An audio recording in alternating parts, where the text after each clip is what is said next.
Ladies and gentlemen, welcome to America's Energy Future, Emerging Technology and Job Creation, brought to you by the Greater Houston Partnership. Please welcome to the stage, John Hofmeister, founder and CEO, Citizens for Affordable Energy, and co-chair of the GHP Energy Collaborative.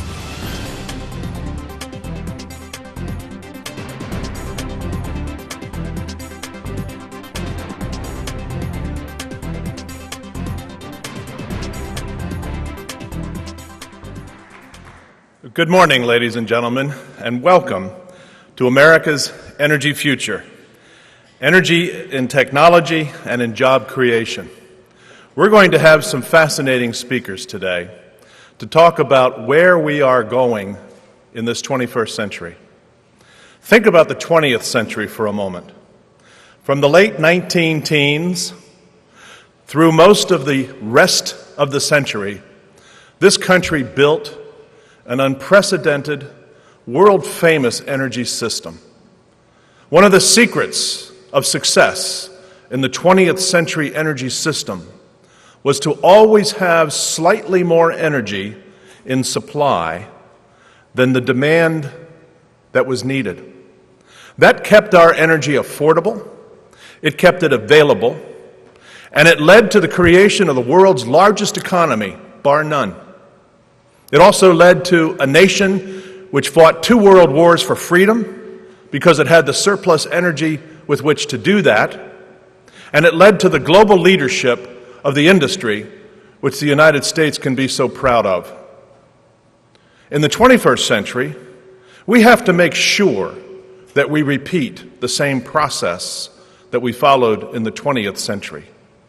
Because the world's largest economy and the people of this nation who work so hard for the lifestyles that they enjoy deserve a greater supply of energy than the underlying demand.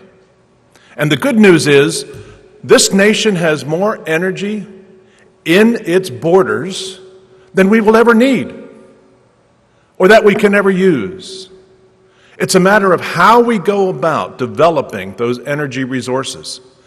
But if we count the coal, the oil, the gas, the uranium, the biomass, the wind, the solar, the geothermal, the hydrogen, and the hydropower, 10 sources of energy which essentially never have to run out because of the manner in which we go about developing those resources and the technologies that we use to be more efficient in the consumption of that energy, also in the production of that energy. And if we take account for the environmental impacts on land and water and air of all those 10 types of energy, so that we create for the next generation a cleaner environment than we enjoy today, and continuously work on that cleaner environment, and if we will build the infrastructure from the transmission lines to the pipelines to the terminals to the storage, all of the necessary elements of infrastructure which carry energy from where it's produced to where it's consumed, we're set. We're set for the next century and into the 22nd century. But we have some issues. The issues relate to public policy which seeks to ration our energy supplies, seeks to control what can and can't be produced, seeks to determine constraints on innovation and technology which can clean up so-called dirty energy, seeks to restrict access to the natural resources which are necessary to supply the system. Public policy determined by the politics of the day is the ruination of the future of energy. Because energy takes place in energy time. Energy time is measured in decades, not election cycles. We have to, as a nation, get beyond the 2-year, 4-year election cycle mindset that has been driving energy policy for much of the last several decades. It's irresponsible of 2-year, 4-year minded people to not take into account the lessons of the 20th century, so critical to recreating a new energy system in the 21st century and positioning this nation for the 22nd century, because there will be one.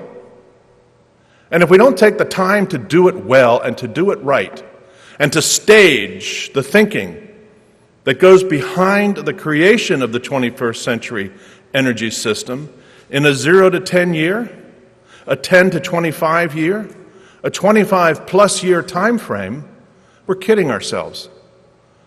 People elected in 2- and 4-year cycles are not accountable for the time beyond which they serve. We admire their service, but let them keep in mind, as they serve, that this energy system goes on and on and on, and either serves the needs of the economy and the energy security of the country, or it doesn't. And so meetings like today are intended to bring together the best minds who can share their views to the smartest audiences who can reflect on those views, because at the end of the day, we're all citizens. We all go to the polls in November to choose who will represent us, and we have messages for them to take to Washington or to take to Austin or any other state house in the country.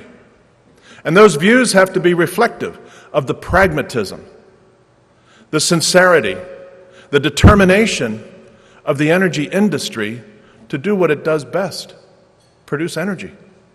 That's what it does. And innovate.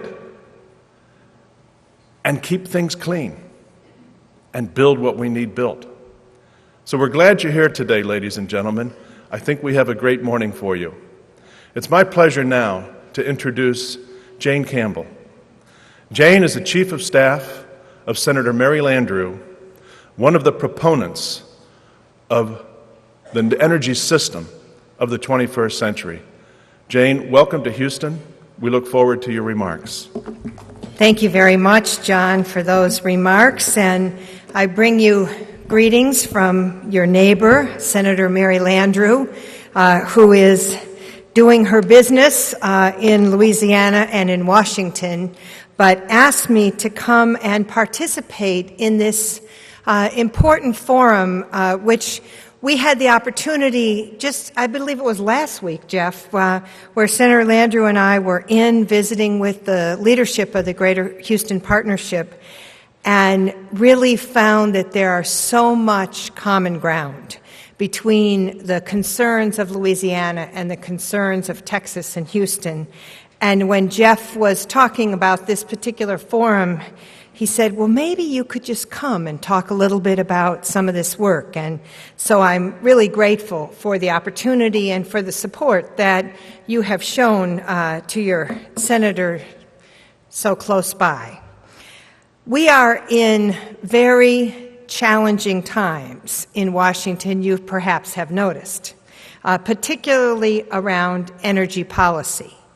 And we do believe that there is perhaps a moment in time at the end of this election when people stop putting horrible commercials against each other and screaming against each other, to find the common ground, to find the area where, in fact, there is some common ground. Interestingly, Senator Landrieu has become quite, as you can imagine after 13 years, quite friendly with many of her senators from different areas, and even Senator Chuck Schumer from New York recognizes that the moratorium itself is not the appropriate response to the oil spill. Certainly, we have seen disasters in other industries. Airplanes crash. We had 9/11, and the air service was suspended for 4 days. In West Virginia, 24 miners died, and we continued with mining. But there was a terrible tragedy in the Gulf, and there's no question that there was a terrible tragedy in the Gulf, and that we need to get to the bottom of what happened in that particular rig and what was the safety problem there. But to suspend drilling across the board is an overreach. And the senator has been working hard, very hard, to try to get that policy reversed. And what we see is that, in fact, the policy is not just being implemented for deep water drilling. While the shallow water exploration is not technically under a moratorium, operationally, it might just as well be. In the 5 months preceding the spill, there were 50 permits issued for shallow water exploration. Since April 20th, when the spill occurred, there had been a total of 7 until last week. And there was a flurry of activity for a variety of reasons, and now there have been 12. But it still leaves us in a very precarious position of uncertainty. And that uncertainty puts our economic security and our national security at risk. The practical fact of the matter, and you know this better than I, is that the Gulf of Mexico is one of the critical areas where we produce oil. Nothing that we have done has reduced the demand for oil. It continues, our demand for energy continues. And while we all, I think, would like to see continued investments in clean energy, renewable energy, nuclear energy, all of those things take time. And right now, we have to recognize that oil and gas is a critical component of our energy in this country. If we don't get it from the Gulf of Mexico, at the end of the day, we're going to get it from countries that hate us, and we're going to be spending money, destroying everything that the Greater Houston Partnership does to increase exports, and so that we can increase the balance of trade, and all of a sudden here, by this simple action, you can destroy the balance of trade if we end up having to get more of our energy from outside of this country. It also makes no sense from a perspective of environmental security, because the practical fact of the matter is that the United States has better environmental regulations regarding drilling than Venezuela, Chile, Nigeria, other places where if the energy companies can't drill in the Gulf, they're going to go somewhere else. And they're making capital investment decisions now for years from now. And we need to recognize that. And that is the discussion that Senator Landrieu is giving. Now, of course, there is a very local passion in Louisiana, because Louisiana is where much of the actual drilling is done. It is in South Louisiana that we have tugboats and supply boats and all of the support facilities. Now, Senator's perspective is that big oil will probably be okay. They're big, they've got resources, they can wait 6, 8, or 9 months. But Big Al's sandwich shop that provides sandwiches for the workers is in a world of hurt. And the little tugboat company is in a world of hurt. And so on and so forth. And so even though the administration had information from its own experts that said a moratorium would put South Louisiana's fragile economy at risk, an area that was just trying to recover from major hurricanes, here are folks that just finally rebuilt their grocery store, and now their customer base is at risk. They went on ahead and did it anyway. Now, the truth of the matter is that what Senator Landrieu is now trying to engage those of you in Houston is not just in a fight to eliminate the moratorium, but to look at it in a broader context, We need to stop the moratorium. We need to reinvest in exploration. We need to get the permit process operational again. But we also need to recognize that we need justice for the coast. We need to be able to invest in our coastal restoration. You may not know, but I'll tell you what, the senator takes on a fight in energy time. She's been in the Senate for 13 years. And when she got there, she said, one of the things I want to deal with is the fact that if there is drilling in federal waters outside of the very close border, the state that supports that drilling, that has to provide all of the infrastructure for all of the people to come off and on shore, that state gets no money. If there is drilling on federal lands inland, Wyoming, New Mexico, since 1920, they have gotten 50% of the royalties. So Wyoming, fine state, 500,000 people, not quite, got $1 billion from drilling on federal lands. Texas, Louisiana, Mississippi, Alabama, that would be zero. And did we not see, during the oil spill, who pays the price? It's Texas, Louisiana, Mississippi, Alabama, right there.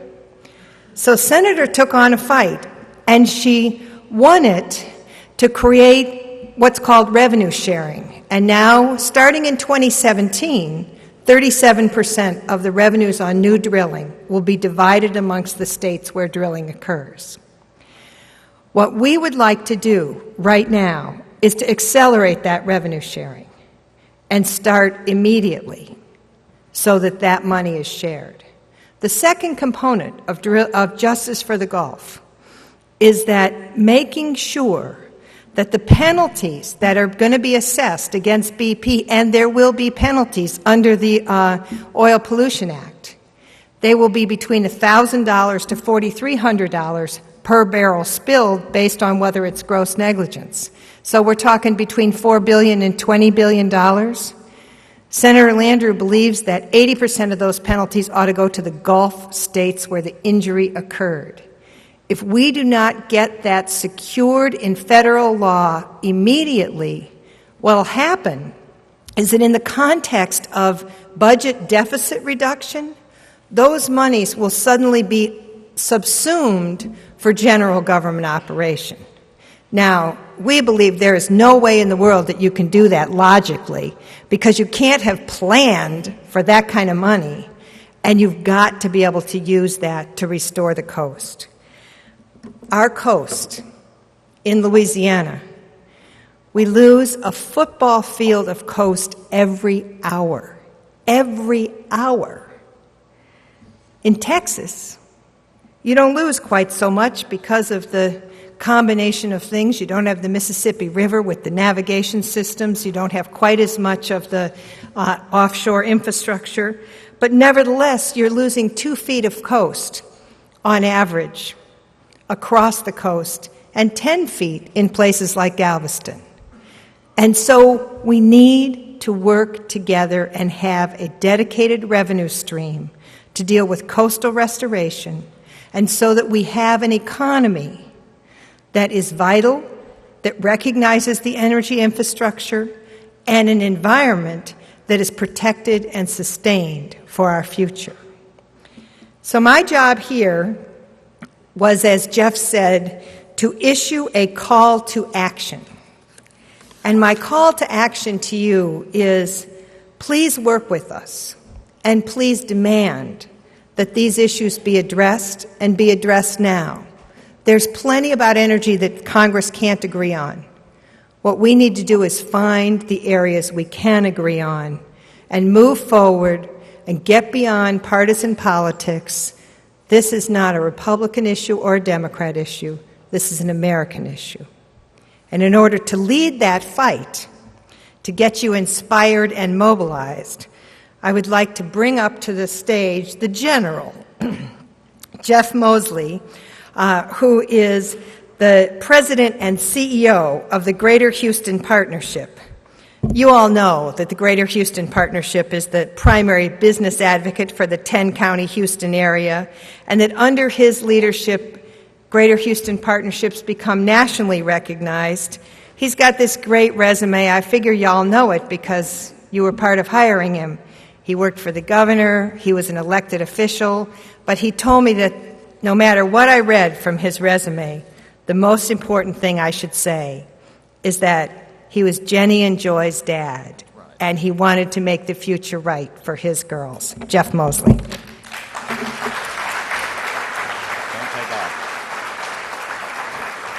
Thank you, Jane. What a delight to see each of you here this morning.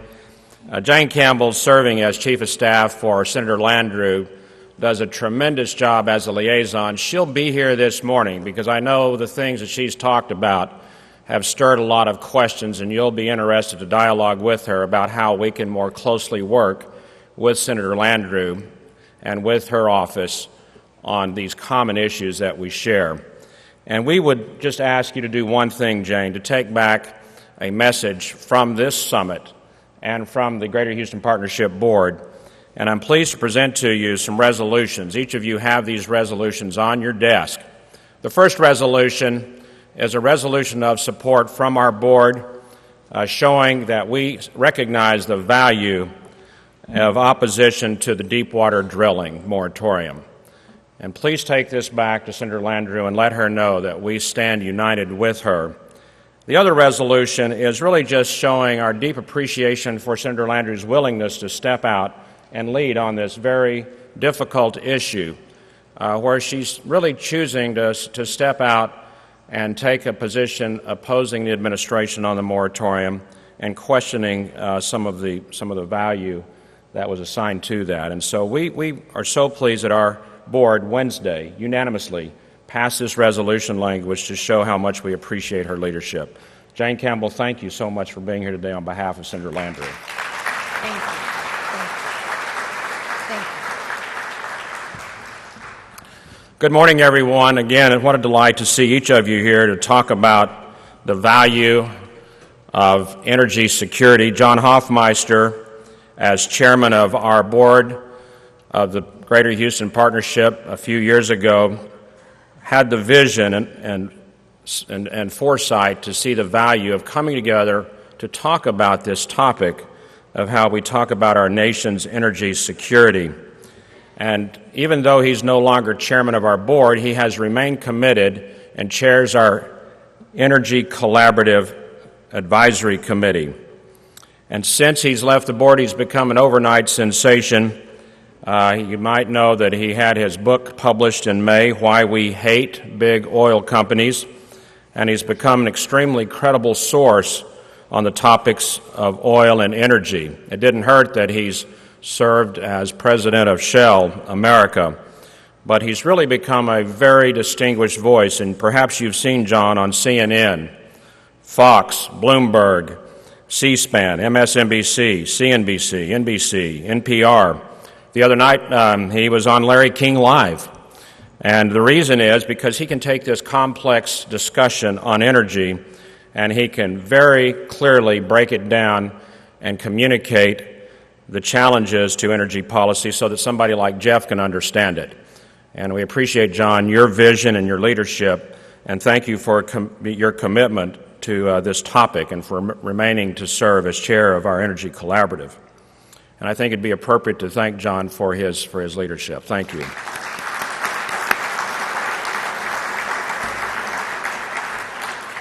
Well, we know that Houston is up to the challenge of talking about energy because from our very beginnings, Houston has been very visionary. I mean, who else but the Allen brothers would purchase a tract of land right here on the banks of Buffalo Bayou in the dead of summer if they didn't have a great vision? And of course, that vision is that today we are a star that shines here in the Southwest. And I think that same visionary spirit displayed by the Allen brothers clearly has made the Houston area energy capital of the world. And that's what has brought us here today. I was even doing some research. We have a tremendous collection in our archives going back to the historic Houston Chamber of Commerce. And back in the 1930s, the official magazine of the Houston Chamber of Commerce was talking about the fact that we had the latest and greatest technology for oil drilling and refining. So here we are. We have this foundation of knowledge and working skills. And so we're really pleased today that we're here to continue and push forward on this very important topic to our national economy. I'm so excited about the tremendous program, and we have some dynamic speakers. And before I introduce Doug Fauché, our keynote this morning, I'd like to take time for a few thank yous. And these are individuals that have really made this conference a success. First of all, Mary Gatchow and the ladies from the Incarnate Word Academy are here helping us welcome each of you. Maybe you saw them, but they're from the oldest high school in Houston, right here downtown, and so we want to say thanks to the ladies of Incarnate Word Academy for helping us get started. Thank you. And my dear friend and colleague, Walter Ulrich, Houston Technology Center, is our co-sponsor today. And if you don't know about the Houston Technology Center, you'll be pleased as you go to that website and learn that Houston is home to this amazing organization that is committed to incubating and assisting technology as it emerges and creates jobs and promotes economic development. Walt, thank you for being today our co-sponsor of this conference. We have a series of friends and sponsors that have helped make this possible today. Our platinum level, GE and Shell, we say thanks to them. At the diamond level, we especially appreciate Capital One Bank, Chevron, Marathon Oil Corporation, Parnell Kerr Foster of Texas, and our gold sponsors, CenterPoint Energy, Consumer Energy Alliance, El Paso Corporation, Schlumberger, and the University of Phoenix Houston campus. And then generously underwriting our panel is PricewaterhouseCoopers. And our production today is Vision Production, and our webcast partner is LD Systems, which means that you can go back to the website and today's conference can be reviewed at a later time. So let's say thanks to our sponsors for generously helping us make today possible. What a delight to introduce someone who I admire greatly. He's been a leader clearly in Houston and in his field. Doug Fauché is Chairman, President, Chief Executive Officer of El Paso Corporation. El Paso Corporation owns North America's largest natural gas pipeline system, and it's one of North America's largest natural gas producers.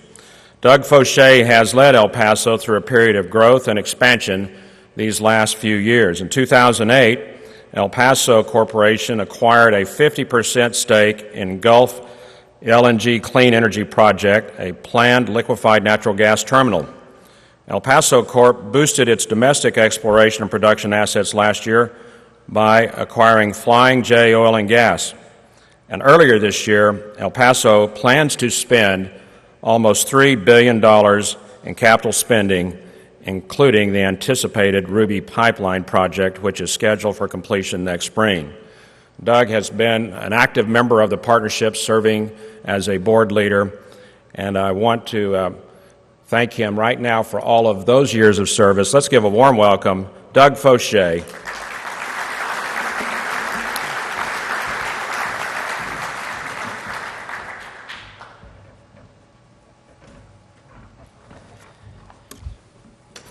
Good morning. First of all, thank you, Jeff, for inviting me to speak this morning. Thank you to the partnership for agreeing to put on a series of panel discussions about an issue that's critical to our nation's future. Particularly thank John Hofmeister for being a voice in the wilderness. And last but not least, thank Senator Landrieu for not just this year's leadership in energy, but decades of leadership in energy. If I could go off script for just a minute, I do want to make one editorial comment. I've now heard the word big oil used twice in the first sort of 15 minutes of today's presentation. Big oil will be okay, don't worry, and why we hate big oil. I don't represent big oil, but maybe in a a moment of grandeur, I might represent big gas. And I just want to remind those in the audience, in an environment where job creation is sort of number one on everyone's hit list, it is the 1,000 largest companies in America that provide close to half of the jobs in America. And on average, those jobs have better retirement benefits and better health care benefits. And so let's not throw the baby out with the bathwater and presume that everything big is bad. We're actually proud of the fact that we employ 5,000 people around the United States today. Now, I'm going to talk about the future of energy as it relates to natural gas. And you might ask, and rightfully so, at a conference that's really focused on emerging technology and job creation, why would you be talking about something, quote, as old as natural gas? And I want to posit to you that there is no fuel source in the U.S. today that uses more technology and has the potential to create more jobs than natural gas. And so for the foreseeable future, natural gas is not only going to be as important as the past, but more important. Why? At the risk of stealing one of Diane Lane's lines from a current movie, it is the Triple Crown commodity. It helps drive our economy. We all know that. It fuels our power plants. It heats our homes. It's the feedstock for many of our consumer products. It creates a number of jobs. It is environmentally friendly in a world where everyone is focused on reducing our carbon footprint. It has the lowest carbon footprint of any fossil fuel. And finally, it supports U.S. energy security. I'm going to talk about each of the three of those in some detail. I'd like to give you some facts, though. It turns out that as an industry, we had never measured the impact of natural gas on jobs. And we could tell you about energy employment, and we could tell you about oil employment, but we couldn't tell you the value chain of natural gas. So American Natural Gas Association commissioned IHS to do that study. And it turns out when you look at the natural gas value chain across the U.S., it represents in direct, indirect, and induced jobs close to 3 million jobs in the U.S. That's 3% of the U.S. workforce. That's significant. In addition to that, natural jobs increased 17% from 2006 to 2008, and they're spread across the country. Those jobs are in both blue and red states. In fact, there are 30 states in the U.S. today that have at least 10,000 jobs related to the natural gas business. And that directly impacts the economic impact of the natural gas industry on the U.S. economy, which is $385 billion in 2008 alone. But they extend, so to give you some sense of just how big the natural gas industry is in total, ANGA compared the industry's economic output in 2008 to the GDP of the largest states. And if natural gas were a state, it would rank 12th in GDP, just behind Virginia and ahead of Michigan, Massachusetts, and Washington State. And we all know about the economic value of the industry here in our home state of Texas. According to IHS Global Insight, the natural gas industry in Texas is responsible for nearly 1.3 million jobs, or roughly 12% of total employment. In fact, in Texas, it ranks third in terms of jobs compared to employment in major metropolitan areas, generating more employment than the cities of San Antonio, Austin, or El Paso. So it's significant to the U.S. economy and our local economy. But what about the environmental impact? So first, a little context. To use John's phrase, energy doesn't change in election cycles. For the most part, it doesn't even change in a decade. It changes over centuries. And we are on a march, which we believe is inexorable, from a high-carbon, low-tech energy footprint to a low-carbon or no-carbon, high-tech footprint. The question is, where are we now? And what does the future hold for us, not in 100 years, but what are we going to do to make improvements as we head toward a zero carbon footprint future somewhere down the line? Well, let's talk about natural gas's place in that environment. It's twice as clean as coal when it comes to carbon emissions. It has 80% fewer NOx emissions and virtually no sulfur dioxide, mercury, or particulate pollution. As I said in the beginning, the future of energy belongs to fuels with the smallest carbon footprint at affordable costs.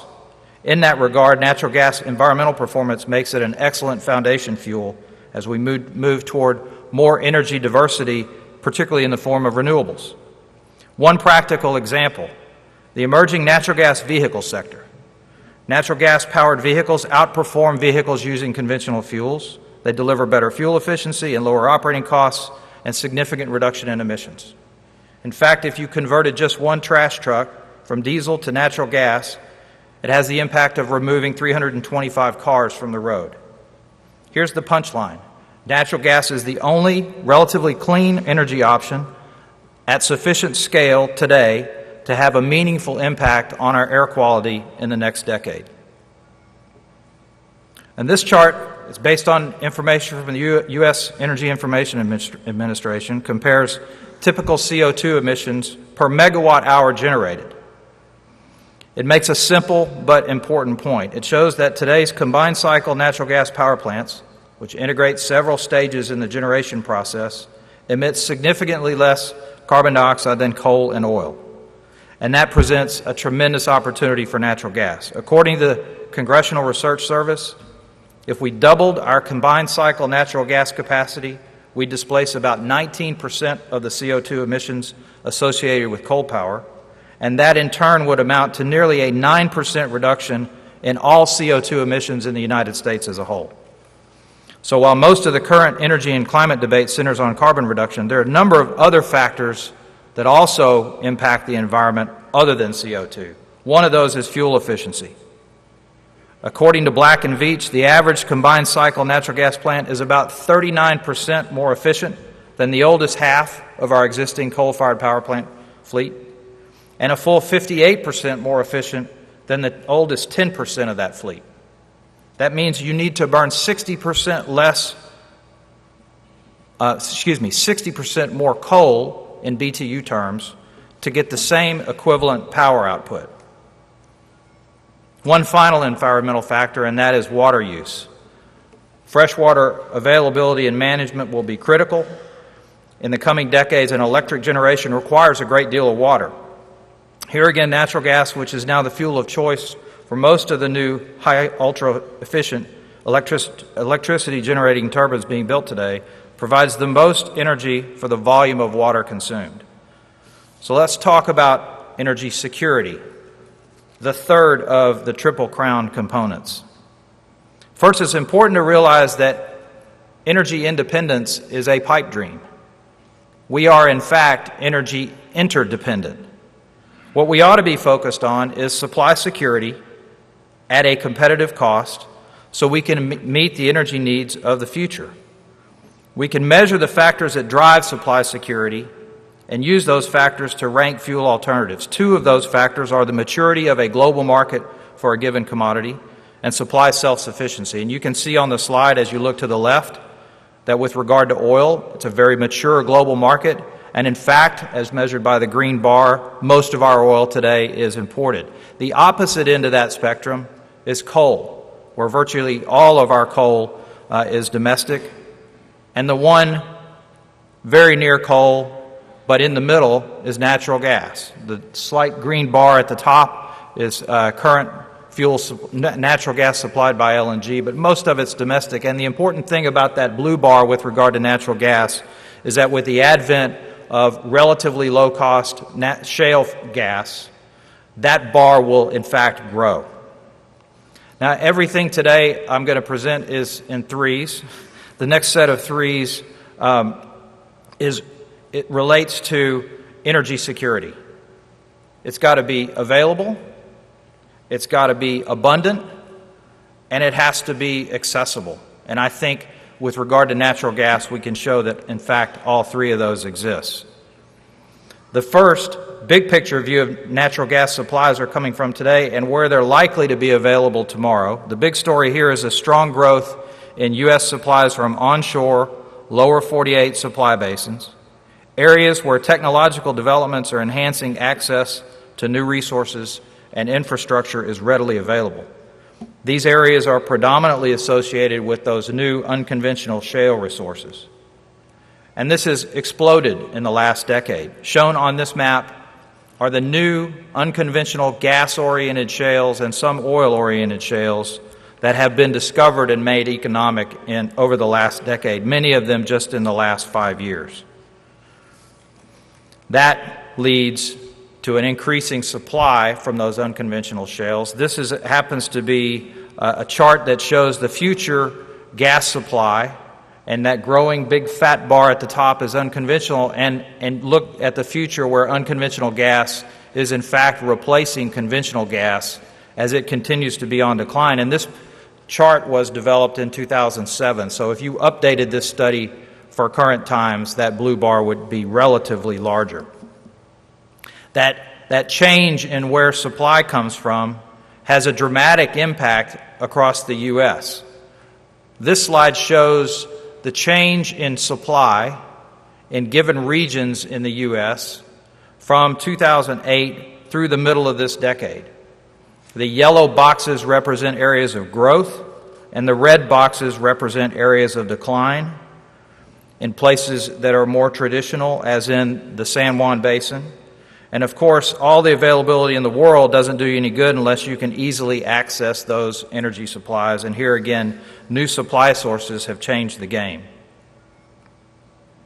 New supplies have led to rapid pipeline construction, according to IEA, and growth in shale projections has driven even more pipeline projects that will come online by the end of 2011.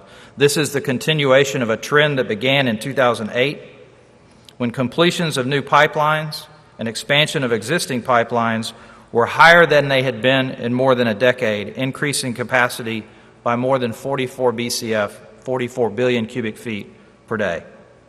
So here's where we stand today. This map from the EIA shows the broad outline of the natural gas transportation infrastructure, literally covering every state in the Union.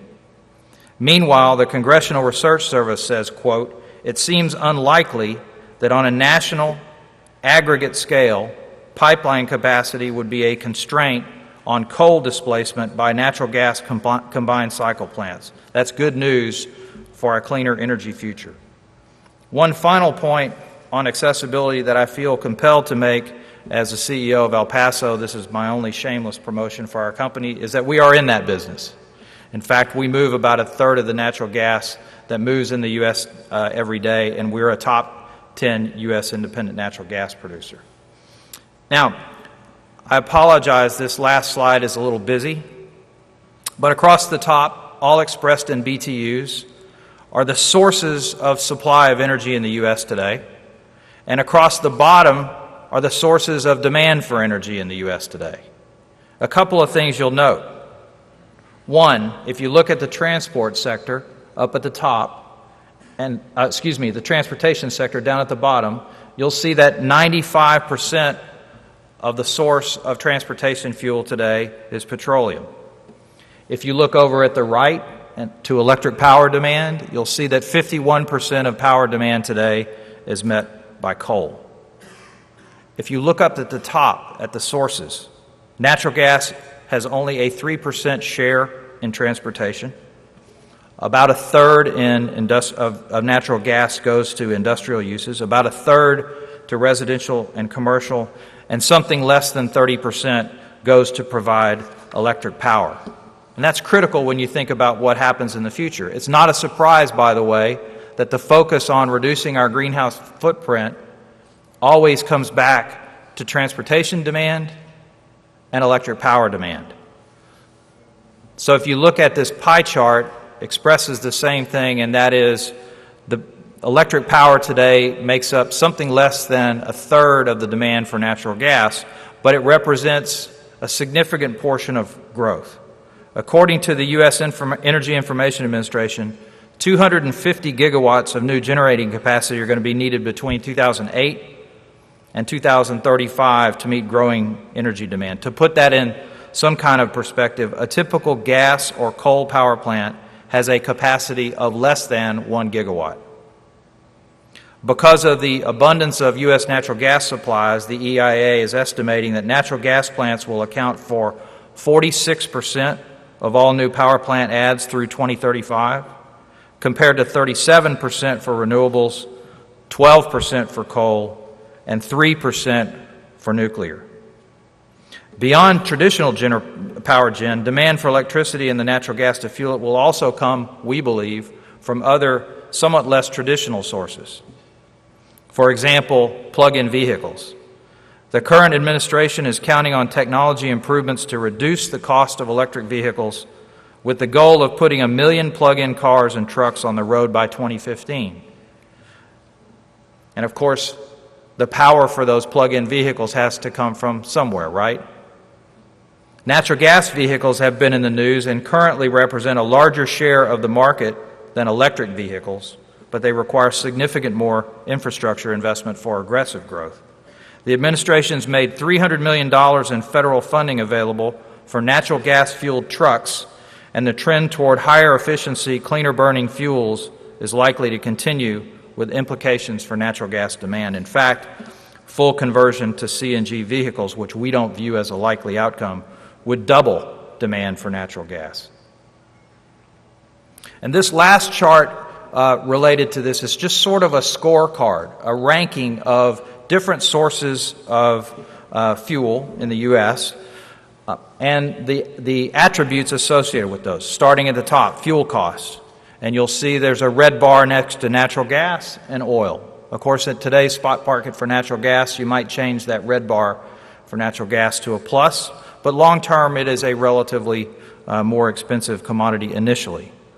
But when you factor in the capital costs associated with building a natural gas-fired power plant, where it is a plus and virtually all the others except oil are red marks, land use, air quality issues, water use, operational flexibility, the ability to cycle up and cycle down, which will become more important as renewables, all of which are intermittent sources of power, become a larger component of the energy grid, time to construct. And then finally, down at the bottom, we have a question mark under policy for natural gas, because to date, in spite of the attributes that I've shown you, our view is that the best that natural gas has gotten so far is, in some cases, benign neglect. And so, in fact, the American Natural Gas Association was formed a few years ago to be a primary advocate for natural gas.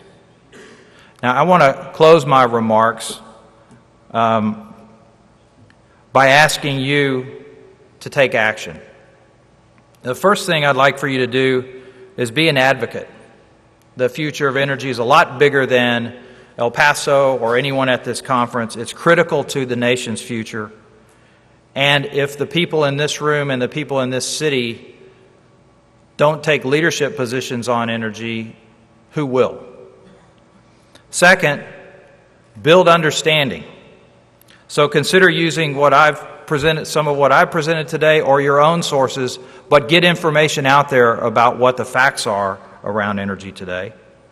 And then finally, bring your perspective, whether it's in a meeting with a customer, a conversation with a community member, or a discussion with family, friends, and neighbors. We all encounter situations where our perspective on the future of energy can make a difference. Find opportunities to add your voice, and if you do me a favor, add your voice to the voice for natural gas. Thank you. I hope you have a challenging and enjoyable conference today.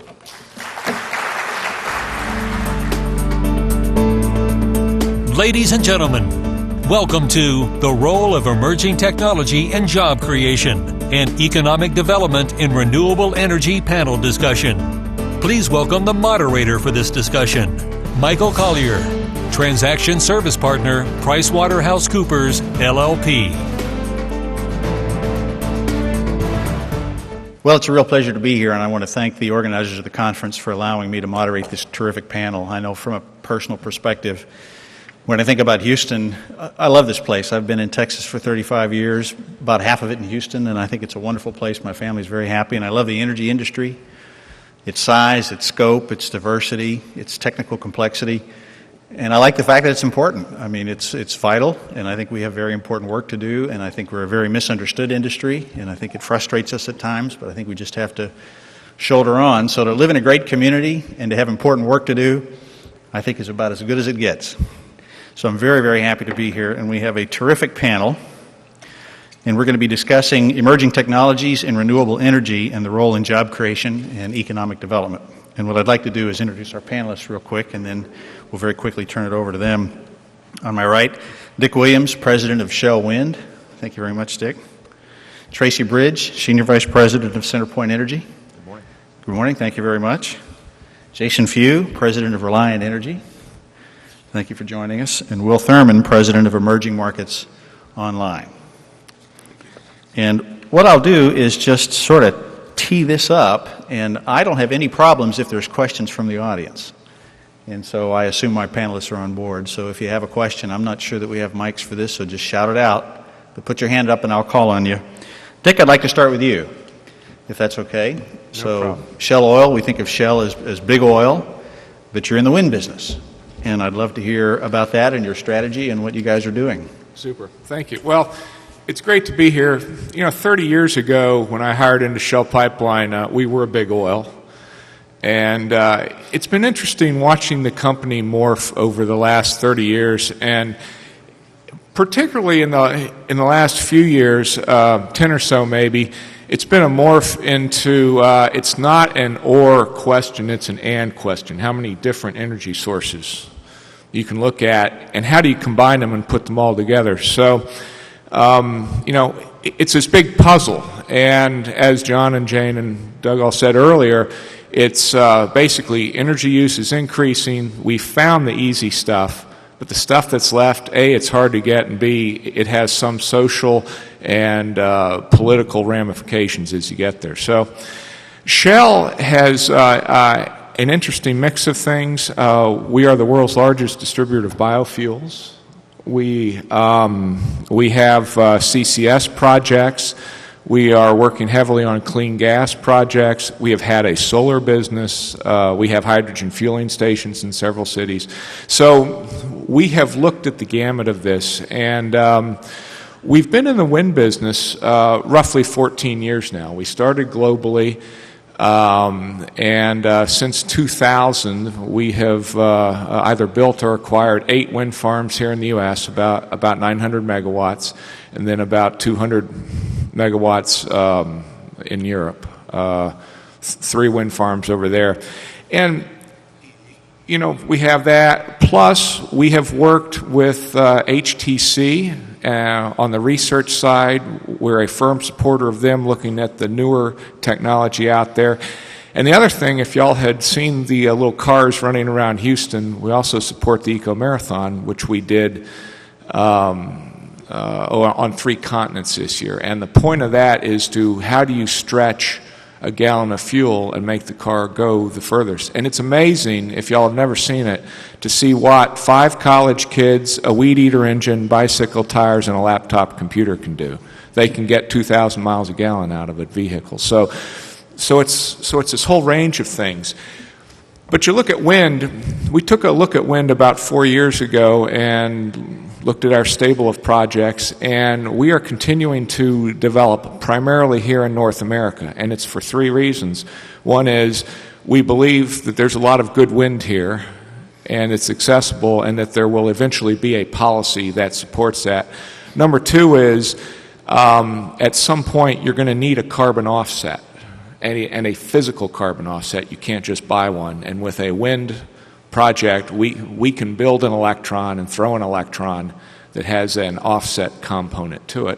And then the third is, looking at our wind projects, they are enablers for other projects that Shell does. And so think of the traveling salesman knocks on your door, the door opens, they put their foot in the door doesn't shut again. That's wind. We get our foot in the door and then let our other groups come in and do a project. And as a Shell shareholder, I'm actually quite happy seeing that happen, because I have provided something that allows other parts of our business to go forward. So our development portfolio right now, we have several thousand megawatts in development. Our projects are primarily in North America.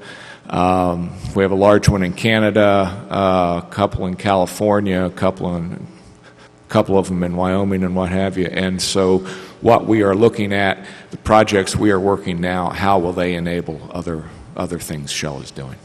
You know, it's interesting. I'm going to turn to you in a second, Jason, but I just wanted to comment. While I was parking my car listening to National Public Radio, I heard that Google, so I think of Google as the quintessential youthful computer-oriented company. Have you guys heard this? I just heard it this morning, and I didn't have time to listen to the whole news clip, but they are investing in power transport from offshore wind in the East Coast, which I guess they don't like the looks of it there. I love the looks of a wind farm. So they do don't I, like the, so you, of course you do. Yeah. Well, server farms use large amounts of power and large amounts of water, and the generation that is typically associated with the media that server farms serve is a very green-minded. Very green-minded. And so... Very interesting. So, Jason, let me turn to you. So now the power source, so you've got to get power into people's homes and take care of them on a personal level, and you've got to deal with wind versus other renewables and so forth. How does that change the way you approach your suite of service offerings to your customers? Well, we consider wind to be one of the very important components of our product mix. We offer a range of different products at Reliant. With all of our turn products that we sell to our customers on the residential side, we actually proactively blend 20% of wind energy in that as part of a way in which we differentiate our offering from competitors in the marketplace. Secondly, we offer 100% renewable product, which is all based on Texas wind.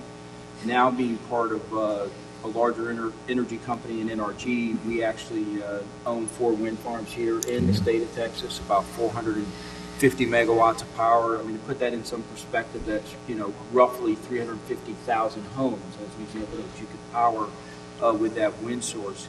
But, for us, we believe that wind also offers a couple of different things for us. I mean, we're very active in trying to drive adoption, which Doug talked about, the emergence of electric vehicles.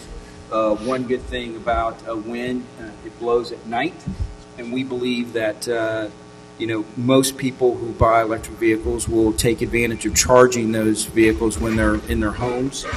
So we think that wind will be a very important source for electric vehicles, and so it really ties in very nicely between people that are trying to have a lower impact on the environment to also use wind power as a way of powering those vehicles. Thirdly, I mean, from a Reliant standpoint, is we have Doug talked about things in threes. We like to think about them in threes as well. We have a whole Reliant Renewables platform in which we try to operate. So the first part of that platform is our product mix that I talked about. Secondly is around energy conservation and what we do in the areas of energy conservation and trying to drive not only education but a set of products and tools that help consumers better manage energy consumption.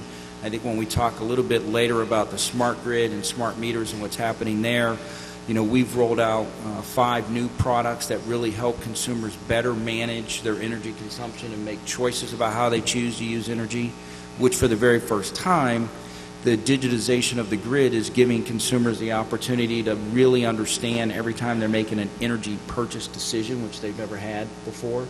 And then the third element of that is our community involvement, which also it plays into what we do both from an environmental standpoint as well as our support in the community from an education standpoint about what's happening in renewables. So we really see wind as one of the very important sources of power that we'll use as a company, and we certainly are very active in driving adoption of wind to our consumer base. And we see more and more, even on the commercial and industrial side, customers being far more interested in understanding how they can be more proactive in consuming renewable energy sources, not only because of their own commitment to environmental impact, but they also see, just like a Google, for example, where their customers are demanding that they take more proactive steps to lower their environmental impact. Thank you very much. So I'm, as a consumer, I'm a very rational person because I'm an accountant. But my family are not accountants. They are very irrational. They could care less about the cost of energy now because it's cheap.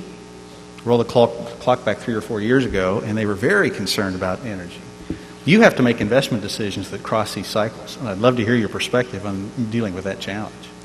Well, I mean, at the end of the day, I mean, we sell a product that, we've got to get consumers, whether they be businesses or residential customers, to buy, and we need to make sure that those are offered in competitive price points. So as we look at the overall landscape and making investment decisions from a fuel source perspective, we certainly look at what are the environmental factors, what are the market-based incentives that drive our ability to make those investment decisions.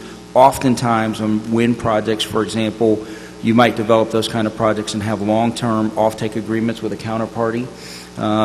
In some of the cases in our wind farms, we actually have what we refer to as merchant power. We're actually selling that power in the open market, but it has to, be able to compete on a standalone basis with natural gas and coal and nuclear and other sources out there from a price point perspective. But I would say in general, you typically find that, at least in today's marketplace, consumers, whether they be businesses or residential consumers that are committed to doing their small part and having a positive impact on the environment, are generally willing to pay a premium for those types of fuel sources. And so we find that our decisions, although absolutely we make those trade-offs between the cost of coal or the cost of natural gas or nuclear in our case, we have found that there is absolute demand for wind as an energy source, regardless of the price. And secondly, we see that there is an emergence of what we refer to as the greening consumer.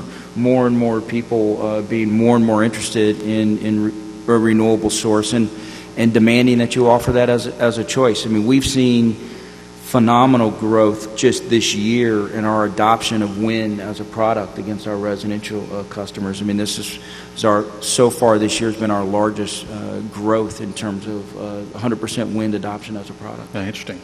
It's a great segue into the smart grid. And Tracy, if I may turn to you, I'd love to hear your update in terms of the smart grid and what it's going to mean for us and where do we stand. Great. Pleased to be here this morning. Thank you. CenterPoint Energy, for any of you that just moved to town, is your local electric and natural gas utility delivery provider. And relative to the smart grid strategy, our goal is to transform the customer experience into the digital age of the 21st century. That electricity has been delivered the same way for more than 100 years. Smart grid is changing all that. To keep pace with this panel, I had to add one initiative. I had two initiatives, and now I have three to keep pace. The first is, in terms of our smart grid strategy, we're deploying more than 2 million so-called smart meters to homes and small businesses around our 5,000 square mile footprint in Houston. It's basically a two-way communications computer that does much more than the old electromechanical meter that's been in place for many decades. It has 5 primary features and benefits for customers. First, it allows customers and retail energy providers such as Reliant Energy, Jason Few's company, to see electricity consumption both in 15-minute intervals and on demand. That's much different than the electromechanical meters of the past, which basically sent you a bill once a month at the end of the month and sometimes surprised you with how much you'd used and therefore how much you had to pay. Secondly, it allows retail energy providers such as Reliant Energy to communicate proactively with their customers, both in terms of the benefits and services they offer as well as the prices. Third, the greater energy insight, and by the way, that's what we call our smart meter initiative, is energy insight. It gives customers interest and insight and the ability to use their energy more wisely and therefore save money at the end of the month. Fourth, it automates certain field functions that are very routine. We've automated more than 300,000 truck rolls that we would have done historically just in the last year. So when we turn on a service or turn off a service, when we do power flow validations, when customers call us and say, hey, my power's out, we can help them figure out whether it's on our side of the meter or something they need to call an electrician for. And finally, the old monthly meter readings are a thing of the past, or they soon will be, because we do that remotely and automatically and don't have to send a truck with a person to go read a meter once a month. All that's very exciting. And last, it notifies us automatically if there's an outage. So any of you that were here 2 years ago and know about Hurricane Ike, that's an example where we knew that 95% of you were out, but in lesser circumstances with thunderstorms and so forth, it tells us literally meter by meter and customer by customer who doesn't have power. So that's the first part of the strategy for smart grid. The second is the so-called intelligent grid. Now, what does that mean? It's creating a self-healing grid on our electric distribution network. We're going to be deploying over the next 3 years in the SHIP channel and primarily inside the 610 loop sensors and switches that will pinpoint the sources of outages so that we can fix them more quickly, but it also will create a self-healing grid where we will be able to switch around the problem areas and maximize reliability to the vast majority of our customers. So that's going to be exciting.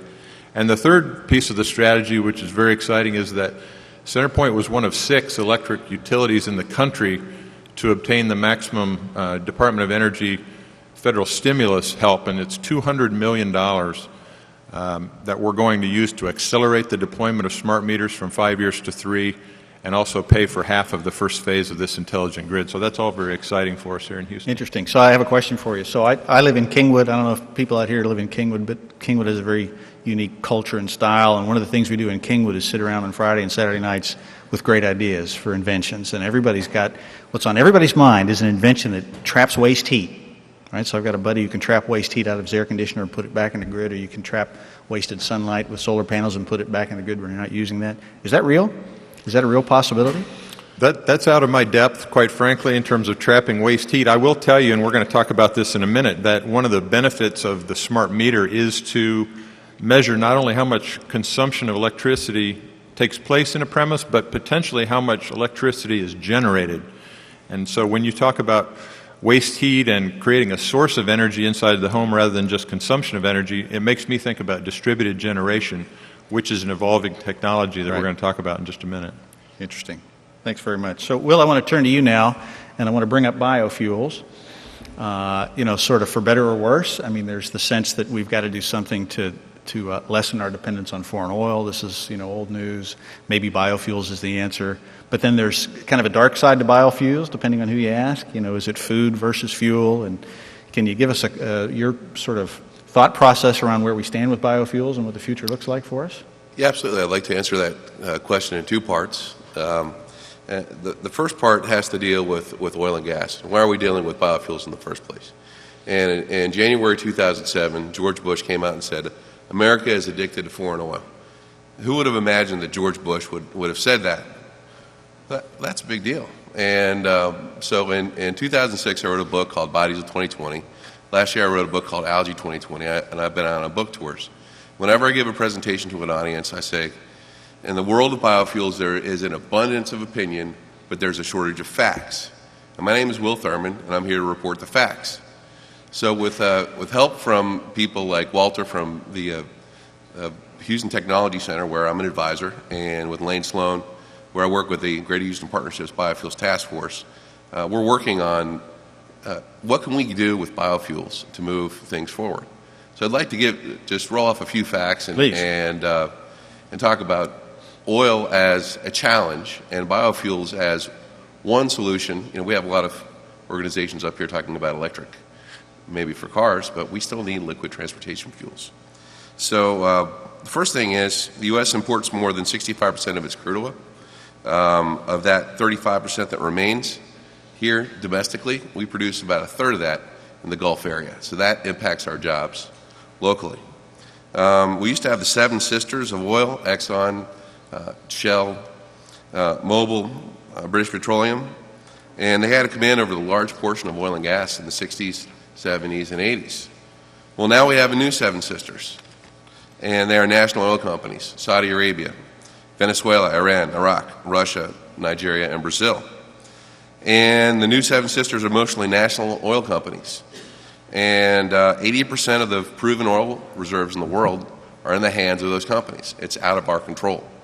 So what do we do about that as the U.S.? How do we address those challenges? That's something I work on with Walter and with Lane and with other people here at the National Algae Association here in the U.S. Another big problem is China this year became the largest consumer of energy in the world. And last year, China became the largest emitter of carbon dioxide emissions in the world. And how do we compete with China and India in the emerging markets for what's left of the cheap oil that's out there? And how will the U.S. compete in this world now that 80% of the world's oil reserves are out of the hands of oil companies? So we'll start there. And biofuels is just one answer. We have natural gas for electric cars. We can use other forms for alternative transportation. nuclear, wind. We can use biomass for electric power. So biofuels for liquid transport is critically important to the aviation industry, to the national security industry, for the DoD, for DARPA, for our American Strike Force. And if you look at diesel and distillates, including jet fuel, that represents about 60 billion gallons per year of fuel. And that's mostly for the industrial and military markets. So biofuels, we really have two answers. Today the answer is coal and sugar for ethanol. Now corn and sugar. Now corn isn't going to last very long in the U.S. The U.S. used to consume about 140 billion gallons a year of gasoline. Well, we now have just about 12 billion gallons of ethanol coming from corn. So that's displacing 10% of our total fuel supply. So when we hear George Bush saying America is addicted to foreign oil, what are we going to do to get off foreign oil? Well, we're already 10% there, and that comes from corn. But we have to use 1/3 of our entire corn supply to get there. And that's too much. Brazil is doing a nice job with sugarcane, but that's another country and another story. The good story behind ethanol is it's cheap to make. Last year, Valero actually made more profits on ethanol than they did on refining gasoline. So from an oil and gas perspective, ethanol is not always a bad thing. But the amount of ethanol we can produce is limited in the U.S. We cannot grow enough corn for ethanol. We cannot grow enough soybeans for biodiesel. So what do we do? Well, the biofuels answer for tomorrow comes from things like algae and non-food-based feedstocks, switchgrass, miscanthus, municipal solid waste. There's no way we're going to be able to grow enough corn and soybeans to get us off foreign oil.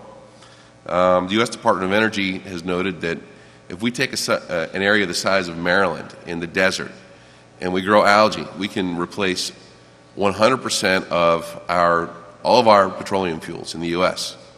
Now, I don't know if I believe them or not, but I've been examining them. I've been out to about 45 different algae sites around the world, and I've seen what works and what doesn't work. And in the future, I think algae will be a dominant part of the energy landscape. This is one of the reasons why we're seeing ExxonMobil invest $600 million into an algae company, and why we see Chevron, Valero, Marathon, British Petroleum, Shell, and Statoil, they're all investing algae as the fuel of the future. When you compare algae to soybeans, that can produce 50 gallons per acre, to corn, which can produce 500 gallons per acre, algae can produce 5,000 gallons per acre. So that's a big deal, and that's why we're seeing the oil and gas majors invest in algae. So we have corn and sugar ethanol today, and we're going to have algae and non-food crops in the future. And that's something I'm working with the Greater Houston Partnership's Biofuels Task Force, and also with the Houston Technology Center and its algae clients, Sun Eco Energy and also Sunrise Ridge Energy, to see what we can do to get them from the pilot stage up to the next level. Interesting. And our Greater Houston Partnership Biofuels Task Force does have a booth outside. So if you're interested in learning more about how can we put Houston on the map as the biofuels capital of the world, please go outside and say hello to Roman Wolf and Norm Whitten. They're trying to put Houston on the map as not only the energy capital of the world. The GHP has done a great job of making Texas the #1 in the world for wind energy.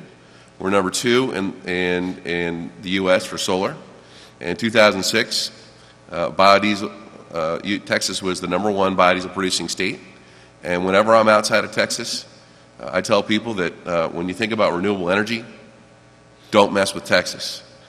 We're #1 almost across the board, and we want to be #1 as the biofuels capital of the world. Good. Good. We like that. Follow-on question about investing in the down cycle. And by the way, it's hard for me to believe that $80 oil is at the bottom of the cycle when you think about it, because just 10 years ago we were saying if the price of oil ever gets to 40, there'd be demand destruction. It's going to change everything. But we're at the bottom of the cycle. So is there a noticeable change in terms of people's enthusiasm and investment capital and talent coming into the arena in terms of biofuels at the bottom of the cycle? Is it one of these things that thrives when oil's at 150 and doesn't thrive when oil's at 80? Can you repeat the last part of the question? Just in terms of the level of excitement and enthusiasm and investment capital that comes into biofuels whenever oil is so inexpensive. Well, diesel's cheap right now, and gasoline is cheap. So and natural gas is cheap. So the renewable energy sector, we look at those cheap prices and we wonder, how can we compete? How can we make this economically affordable? And we hear a lot about environmental sustainability, but until we can make these enterprises economically sustainable, and until these enterprises can turn a dollar, they're not going to make a difference. So we have to find a way to get the cost down. And that's what I work on with the GHP, with Houston Technology Center, with the National Algae Association. How do we get the cost down for these next generation biofuels, beyond corn, beyond soybeans? And that's the key challenge. And Winston Churchill once said that the pessimist sees the difficulty in every opportunity, and the optimist sees the opportunity in every difficulty. And I see this challenge as an opportunity, and that's what I'm working on. Interesting. Very interesting. Dick, I want to come back to you. You'd mentioned, Will, we're number one in wind. I think we all know that. Texas is number one in wind. What is it about Texas that makes us number one in wind, in terms of regulatory environment or in terms of why is that? Well, it's a complex question, but I can think of four things. The first thing is landowner and stakeholder acceptance, and then you have transmission, then you have integration, then you have workforce. And no one really thinks about the workforce. But for the first one, many places that we build these wind farms, the landowners, this is land that's been in their families for generations. They do not have 401ks and retirement plans like we do, and so they see this property and monetizing it as a way to pass money on to their heirs. And so Texas has built an opportunity for them to, if they get a turbine on their land, it's about a $5,000 payment, and then it's checks of anywhere between $10,000 and $12,000 a year per turbine for 20 years. And that's a pretty good way to take ranch land and farmland that's not doing much and get through it. The second is transmission, and this is the one that y'all have probably all read about with ERCOT and the CREZ renewable energy zones and the transmission lines. But when you build a wind farm, you can sell three things. You can sell the electron, you can sell the offset, and you can sell the tax equity. And two of those things are a paper transaction. The offset and the tax equity are a paper transaction. But that little electron that we're making, we have to hand over to these two fine gentlemen here, and they have to take it someplace and get it to a house or get it to a something. And you've got to have transmission, and I'm an old power engineer, so at the end of the day, you still need steel and copper and cable to run these electrons around. And so that leads to the third part, and that's the integration. Texas has a lot of wind. It's not all in Austin. A lot of it is out in West Texas. And it's like the U.S. It's a lot of great wind, but you have to get that electron someplace. And so to get that electron to a grid point, I've got to go build a connector line, and my 34.5 connector line is probably $1.5 million a mile. I build 50 to 100 miles of that. It's $50 to $100 million. But I have to amortize that cost, so I have to build a larger wind farm. Well, once I build the larger wind farm, with the fickleness of wind and the variability, then I've got to cover the intermittency so as I don't overload these guys' systems and give them a hassle. So the opportunities for storage and underground compressed air storage, how do you make your turbine look like a little UPS system is basically what you are looking on. And we also, at some of our wind farms, we're pitting forecasters against forecaster because we live and die by the wind speed to not only do maintenance, but we're also on the merchant market on some of our wind farms. And our traders, they want 10-minute and 5-minute data to figure out if that wind farm's going to go down where they have to go purchase power and cover when it's in a trough or something like that. So it's a fascinating issue. But the fourth one, which is really overlooked, which is what Texas has truly excelled in, and that's the workforce. Every 5 turbines that are installed, you need 1 new wind worker. And that's a tower climber person. They spend a year of mechanical, year of electrical training, typically a VOTEC school, And they go out and 6 or 9 months of turbine-specific training, and they're in the workforce. They're making $35,000 to $50,000 a year. Heck of a good job. The problem is you're climbing a couple towers a day. You're in confined, cramped spaces. We have, in our wind farm system, we have temperature swings of minus 40 Fahrenheit to plus 150 Fahrenheit up in the nacelle. So it's a tough business. So what Texas has done is we have several very good, I'll call them the tower climber wind worker schools. One is the Texas State Technical College system, headquartered out of Sweetwater and Abilene. Amarillo Junior College has that too. But what we've also done is a couple of years ago, October of 2008, y'all may have seen that the Texas Workforce Commission and Governor Perry and a few others gave Texas Tech $1 million to create a wind education program. And Texas Tech partnered with Texas State Technical College and gave them a part of the money. And so not only have we created a tremendous atmosphere for actually training the wind worker, but we've also created programs at Texas Tech that include a bachelor's and a master's and eventually a PhD in wind. And there's even talk of a wind PE license. That's not quite there yet. So you need people, and we'll talk a little bit later about the workforce issue, but you need these people to build this thing. And if you look at Texas, there's nothing mystical about a green job. I hate to break it to you, but they're the jobs that we've all been doing for 10, 20, 30 years. It's just in a different industry. And what better place than Texas, or what better place than Houston, where we have all of this oil and gas experience and what have you, electrical generation experience, what have you, chemical experience, to put those skills to a use to bring the whole industry up. Very interesting. So on this topic of job creation, which is pretty important to what we're discussing here today, Tracy, if I can turn to you. So there's a lot happening in your world, smart grid, a lot of changes in the technology platform and so forth. What does that mean to us in terms of job creation? Well, you're right. Smart grid does help jobs in 5 categories with job retention and job creation. Construction.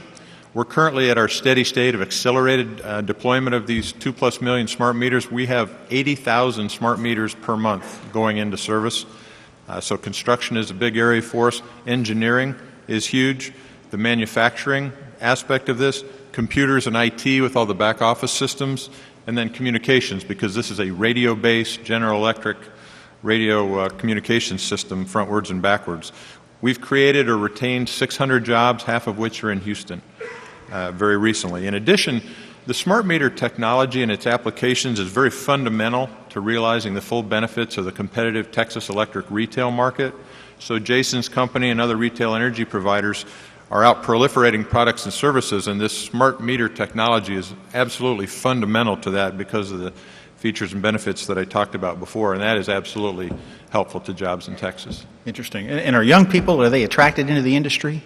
We are. I go down to the 2 floors where we have this project based, and people are half my age, and I consider myself to be relatively young, but apparently I'm not that young anymore. But we have a lot of 20-somethings working on this project. Yeah, good. Jason, maybe I'll turn to you. What's your perspective in terms of job creation in your world? Well, I think, for us, as we think about the workforce, it's going to enable us to take advantage of what's happening. If I just think about the smart grid as an example, we look at, software developers, very important to us. I mean, if you think about how we're going to really create the value for consumers to really make the smart grid mean something for them, right? It's what applications and solutions are we going to put in front of the consumer. So as an example, we've developed a time of use product, which gives a consumer the ability to sign up for a product that has different rates based on time of day, and depending on their lifestyle, they can make decisions about how to use power, which actually helps them save money. So as an example, if you eat dinner at 6 o'clock, as an example,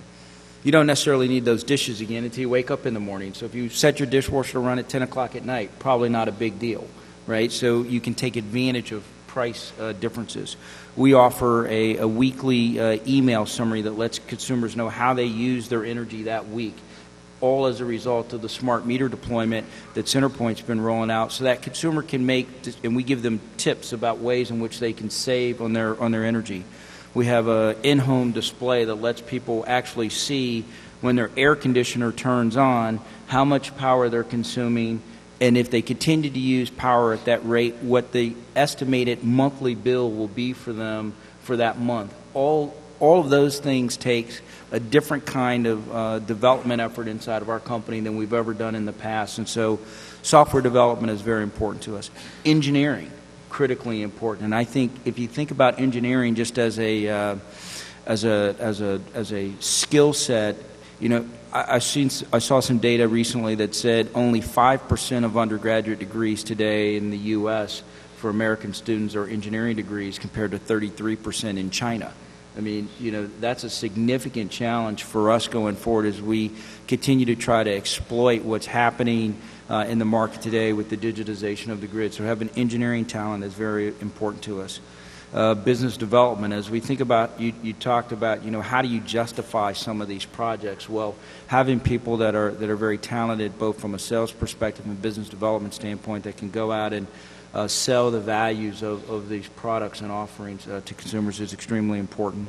Marketing, how do you position the value proposition? How do you convince someone that what we're doing and what we call smart energy really delivers a consumer benefit? How do you sell the benefit of, you know, 100% renewable energy, you know, just like a hybrid vehicle, which may cost more than, you know, traditional fuel sources, to convince consumers to actually adopt those technologies. And then retraining. I mean, Dick talked about it a little bit in terms of all the talent that we have here in Texas today, but as we move away, you know, over time from conventional fuel sources, maybe like coal, and move more toward solar or wind, or how do we take and retrain that workforce that we have today to be able to participate in that market opportunity as well? And so those are the things as a company we're focused on, both from a retraining standpoint as well as recruitment, and getting very involved and active at the college level to try to really create more incentive around students taking up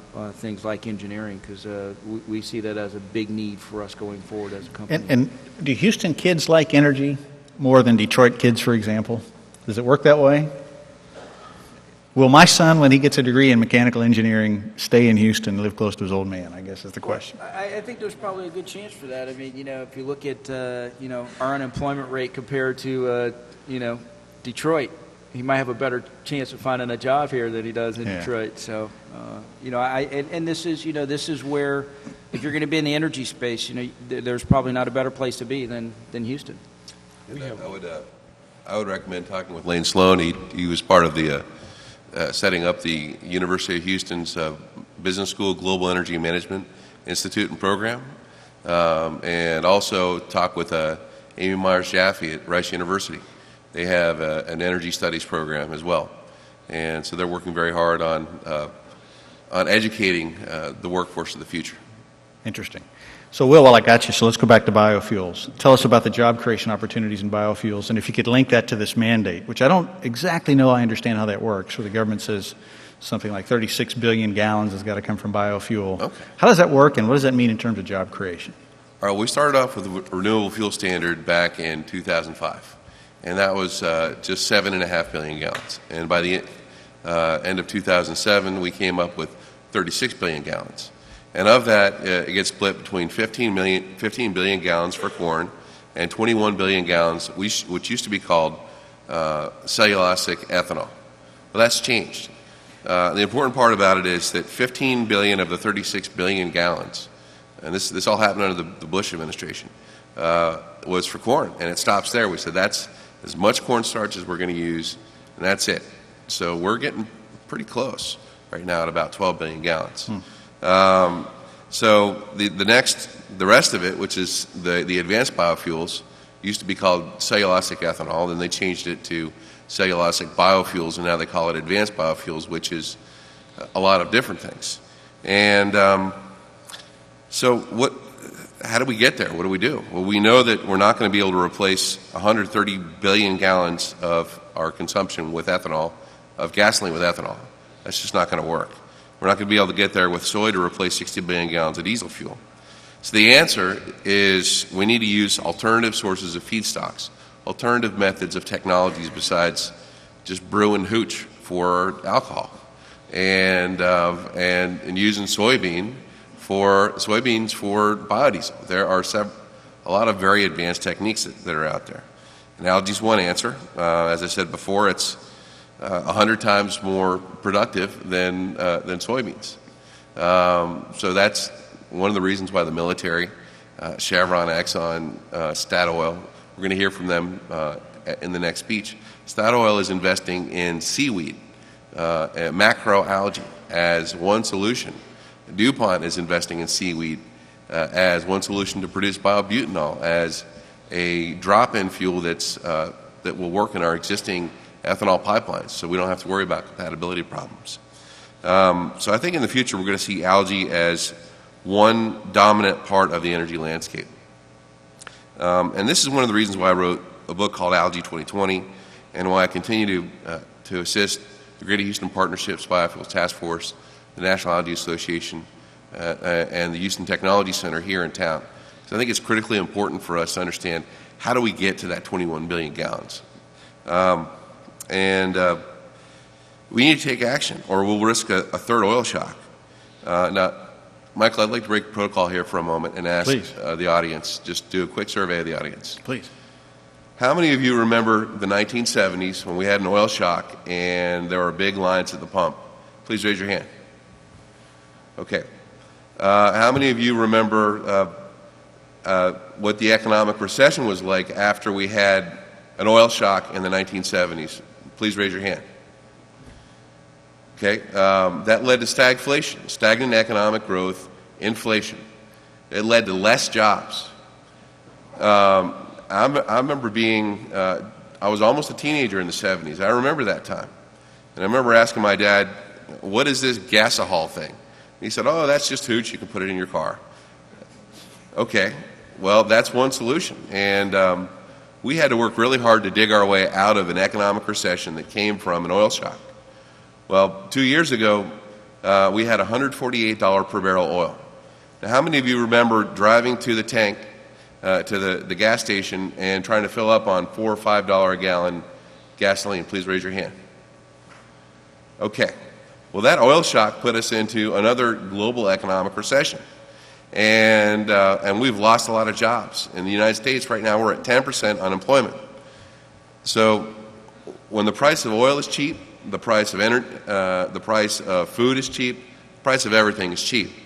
When we have these big oil shocks, it is disturbing to the American consumer, and we lose jobs. So we can start there. Now, how many of you in the audience would like to go through another oil shock where we're paying $150 per barrel, $5 a gallon, and we see 10% unemployment and slow economic growth? Please raise your hand. In this room. Okay, good. Stockholder. All right, so let's be honest. We depend on oil for cheap oil gives us cheap food, gives us a great lifestyle. But we can't depend on it forever, and I admire George Bush for saying we're addicted to foreign oil. But we're not going to get there with corn. We're not going to get there with soybeans. So some of the companies that I'm working with are producing green crude, and this is Sapphire Energy. There's another company, Sunrise Ridge Algae. They have this thing called Bioleum. They're one of the HCC clients. Norm Whitten is the co-chair of the Biofuels Task Force at the Greater Houston Partnership. There are several companies that are producing green crude, which is a direct replacement for crude oil. There are other companies that are trying to produce drop-in fuels, which are hydrocarbon drop-in replacements that are the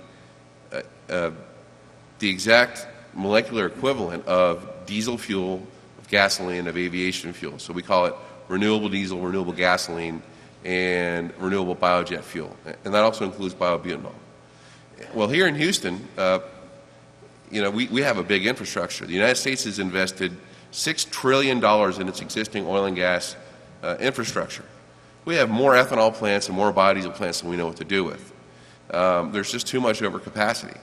And so we're repurposing those plants now to produce renewable diesel, renewable gasoline, and renewable aviation fuel that we can get into those $6 billion worth of pipelines, storage tanks, and refineries that will work with existing engines. And what we're trying to do with the Greater Houston Partnerships Biofuels Task Force is bring some of those companies here to Houston to get them to plug into our existing infrastructure and to bring their hydrocarbon biofuels into town and to help them graduate from being small companies into really making a dent and really moving the needle. So that's the focus. I think that's part of the future, is these hydrocarbon drop-in replacement fuels and green crude oil. And we don't want to go through another oil shock scenario. We're already at, I think, $83 per barrel oil now. And my friends at the Department of Defense say that the year 2012 is going to be an interesting year in the Middle East. And so we should prepare now for a future oil shock. Interesting. We need to talk about sun. We need to talk about the sun. We can't leave out solar. And I'm not sure who answers this question, but the question is this. We've got plenty of wind in the state of Texas, and so we're number one as a state in terms of wind production. But we've got a lot of sun in the state of Texas, but we are not number one in terms of solar. I think California is number one in terms of solar. So how do we interpret that in terms of the way forward? And I don't know, Jason, is that a question you'd like to take on? Or? Sure. Maybe I'll start. I think you talked earlier about how you make investment decisions, and it does come down to cost. And the one thing that you had with wind was a renewable portfolio standard that supported the development of wind. We don't have the same thing with solar, and so one of the things that's needed in order to really drive significant development from a solar standpoint, at least utility scale solar, is a renewable portfolio standard. A non-wind renewable portfolio standard. Secondly, I think you are seeing some movement to see kind of large distributed solar adoption. Big, large-scale rooftop solar opportunities. And then on the consumer side of the market, we need to find ways to create very attractive leasing programs to remove the upfront cost or other subsidies that you can offer to residential consumers to adopt rooftop solar. So I think if you can get those three things going, I think you'll see adoption of solar really pick up here. And I know that's one of the things that would be discussed as part of the upcoming legislative session here in Texas. Solar itself also represents the opportunity for job growth, just like wind has. Doug showed a chart that talked about some of the different pluses and minuses of all these different technologies. The same opportunities that Dick talked about in terms of land use. Solar represents that same opportunity, especially when you talk about photovoltaic opportunities. If you just think about a 1 megawatt photovoltaic project, you've got about 8 acres of land, that you need to support that. So if you think about 20 megawatts, you've got 160 acres of land. So you need a lot of land to support utility scale solar projects. To do a 20 megawatt project, you create about 175 rough and tough construction jobs to build a project out like that. So you see job creation also from the solar side. But one or two things has to happen. You either need some kind of catalyst, like a non-wind portfolio standard that'll help deal with some of the cost issues of solar, or you need the adoption of continued advancement of technologies to rapidly bring down the cost so that solar can compete with fuel sources like natural gas and now wind and nuclear and coal. Interesting. I think in the time that we have, I want to come back to you for a minute, Tracy, and talk about Houston. We're Houstonians, and we understand hurricanes. We live with them. It's a part of life. And, one of the questions I'd like to ask for you is that the technology around the grid is changing dramatically, and we're 2 years since Ike, and hopefully we'll be more than 2 years before our next hurricane. But just could you update us in terms of how we deal with this? Sure, and it's directly applicable to the smart grid deployment. As I mentioned earlier, we lost 95% of our customers on the evening that our Hurricane Ike hit us, and that's a big deal. And it wasn't because we don't have a resilient distribution system. We lost less than 1% of our million-plus utility poles. It was really a tree event. When you have 100-foot pine trees, we talked about where you live in Kingwood. Kingwood's a great example of a bad situation for electric utilities because the 100-foot pine trees fall through the easement and knock the circuits down, and then you have to go manually into the back easements behind the house where these beautiful old trees are and manually repair the lines. So there was a task force that Mayor Bill White created after Ike to explore, do we need to bury all these lines to make the system more reliable? And that panel uniformly said, no, that would cost in upwards of $50 billion. It's just not feasible, and guess what? When you have storm surges, water isn't good for electric cable either. So what they said was the intelligent grid is really a prime example of what you need to do to make the electric system more resilient, more reliable. And what that means is deploying technology such as sensors and switches that pinpoints the sources of faults on circuits so that you can send the right truck with the right person power and the right equipment to fix it as fast as you can. And simultaneously, in near real time, the vision is to switch around problem areas where trees have fallen on circuits to maintain electric service for the majority of people. We think we're going to see a significant improvement in service restoration times, and we think we're going to see a significant improvement in service reliability just by avoiding the number of customers that lose power in the first place. That's all part of this vision, and the 2+ million smart meters are all sensors. They're endpoints on the system. They'll tell us, customer by customer, who has power and who doesn't have power, and that's a tremendous benefit compared to the way things work today.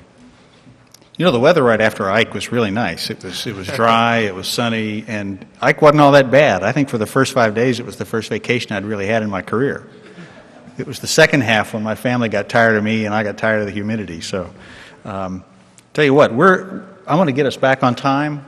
We have 8 minutes or so, but I think it's probably better to just keep the process moving. And so before we wrap up, are there any questions out there that somebody would like to throw at anybody on the panel? I have one hand that's up. Yes, sir. Please shout it out if you will.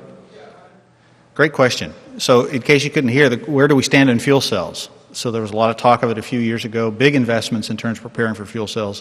Where are we? Anybody care to take that one on? I mean, I think there continues to be a lot of development going on in the fuel cell space, not only, as a potential replacement to traditional power plants, if you will. There's a company out there, I believe the name of the company is called Bloom. They call it Bloombox, which is probably at the most kind of notoriety right now in terms of what they've done in terms of fuel cell development. The other area where you see fuel cell development work going on is in the electric vehicle space. Not quite there yet. I mean, a big challenge with fuel cell is size. And how you deal with the size implications. But I know that there continues to be a lot of work in that space. I can't speak to as much in terms of what's happening from a federal, regulation or support or mandate standpoint around fuel cell technology. But there continues to be a lot of development there. I think it's a promising technology, and I do think that it will become, certainly an important part of what may solve some of the storage challenges that we have in terms of, some of the intermittent issues that we've talked about with wind. How do you store the power for when you really need it? And I think fuel cells will play an important role in that. And I think the 2 points of view that I've heard on fuel cells, if you talk to the auto companies, they love it because what they can do with a car that's powered by fuel cells is just fantastic. Consumers will love it. Much lower center of gravity, very, very quiet, tremendous performance. So there's attractiveness to it, but there's the infrastructure. You got to get hydrogen, and the number one source of hydrogen is natural gas. Maybe things will change with all this gas that's available in the shales, but even after you create the hydrogen, you have to ship it and store it. And hydrogen is a pretty difficult commodity to deal with. So we can fuel you in Los Angeles, New York, and Washington if you want. With hydrogen? Yeah. Oh, terrific. Yeah. So. Okay, well, listen, I think we'll stop there. Thank you very much, panel. Let's give them all a round of applause. We appreciate you doing that. Thank you, gentlemen. I think now what I'd like to do is introduce, you all know Walter Ulrich, who's the president and CEO of the Houston Technology Center, who will come up and introduce the next panel. Thank you very much.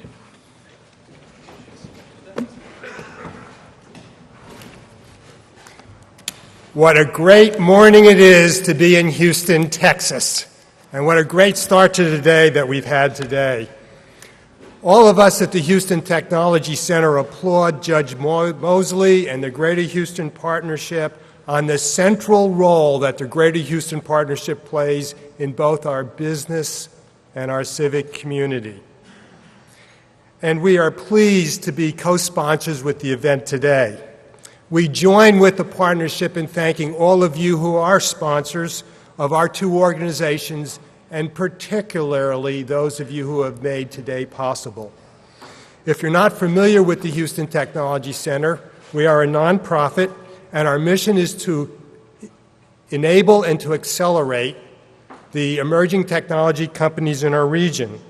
And we salute the many entrepreneurs that are in our region, and particularly HTC's clients and graduates, who are building 21st century energy businesses, developing breakthroughs in therapeutics, diagnostics, and the life sciences, creating what will one day be a $1 trillion nanotechnology industry. These graduates and entrepreneurs who are developing IT and social networking products and services, and who are looking to the skies for the next generation of space commercialization. Congratulations to these clients and graduates and entrepreneurs who in the last 10 years have raised $750 million, diversifying our economy, creating thousands of jobs, and over $400 million of economic activity. As you know and as you've heard, Houston is indeed the energy capital of the world, and we intend to keep it that way. Energy is the Houston Technology Center's largest sector, and a robust portfolio of energy options are absolutely essential to provide our nation with affordable and reliable electrons and molecules that will keep the economy moving, create jobs, and drive economic growth. Our vision for the future is that Houston, in addition to being the energy capital, will be globally recognized as a broad-based technology center on a par with Silicon Valley, Research Triangle Park, and Route 128 in Boston, but with a certain Texas verve that these other places could not begin to imitate. As one example of the progress that our community has made, that your community has made toward the goal, Forbes recently named the Houston Technology Center as one of the 10 technology incubators that are changing the world. Today, I am pleased to introduce a member of leadership of one of the largest offshore oil and gas companies, Statoil. In addition to pushing technology in traditional oil and gas operations, they are also leading the way in renewable energy, including, as you heard one of the panelists say, biofuels, but also geothermal and tidal energy. Our speaker is Helge Halderson. He is Vice President of Strategy for Statoil in their Houston office. Originally from Norway, he has a Master's of Science in Petroleum Engineering from the Norwegian Institute of Technology. Longhorns in the room will be pleased to learn that Helge also has a PhD in Reservoir Engineering from UT in Austin. His expertise in the field is noted and well regarded. An author of many technical papers, he has been a professor of industrial mathematics at the University of Oslo, and he has also been a lecturer at Stanford University. Helge is a member of the Cockrell School of Engineering's advisory board at UT Austin, and he is a member of the Offshore Technology Conference Board of Directors. You may not know, he is also a student of history, an engineer by training, a veteran of the Norwegian Navy, an accomplished businessman, a distinguished educator, a civic and industry leader, a great friend to Houston. Ladies and gentlemen, Helge Halderson.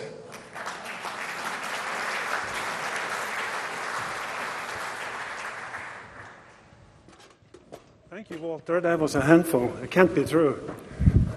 Thank you very much. Good morning, everybody. It's great to be here to talk about technology with you. And I thought I'd start with the ultimate invention, 8,000 years BC, the wheel, because there's a direct line between the wheel and Houston. As Hofmeister said, we could solve all this if we wanted to, but we have some resistance. And I bet 8,000 years BC, when they came with this great invention, even then, I stole this cartoon from Shell, even then they had some people say, no thanks, we're busy, we like the wheel we have. So that's a problem. But this one was adapted quite quickly. You had millions of applications of the wheel.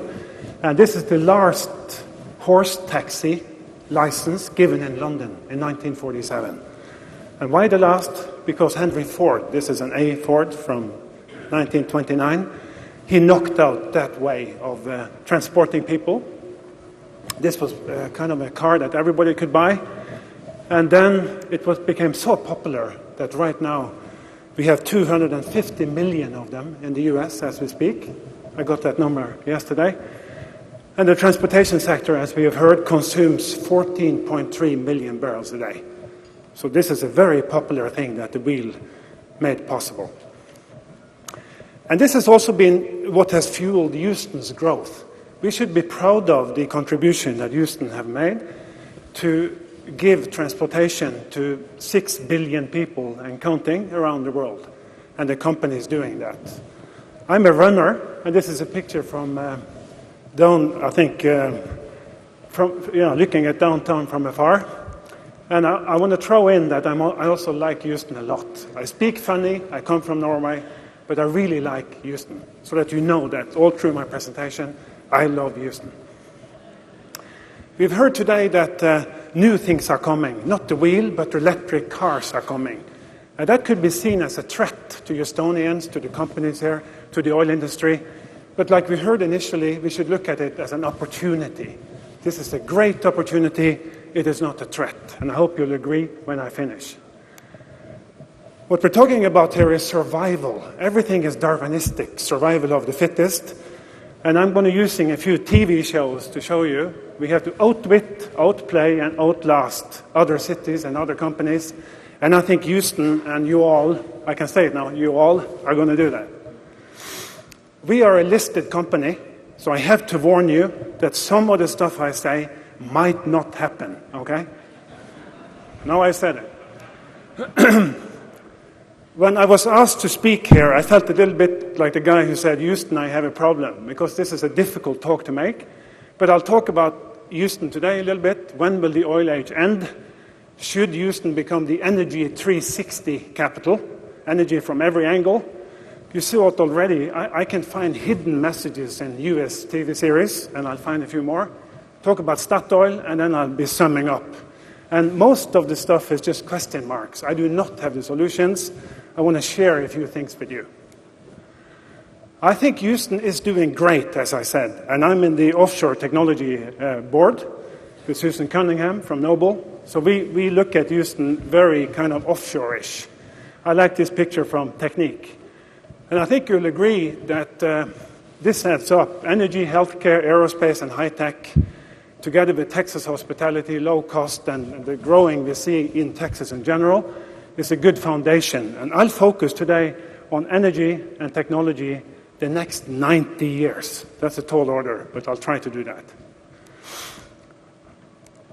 And Houston is the energy capital, but what we want to see in a couple of years, or in a few years, a few decades, is that Houston is the coolest energy city on the planet. So now you see I really like Houston, if that's my goal.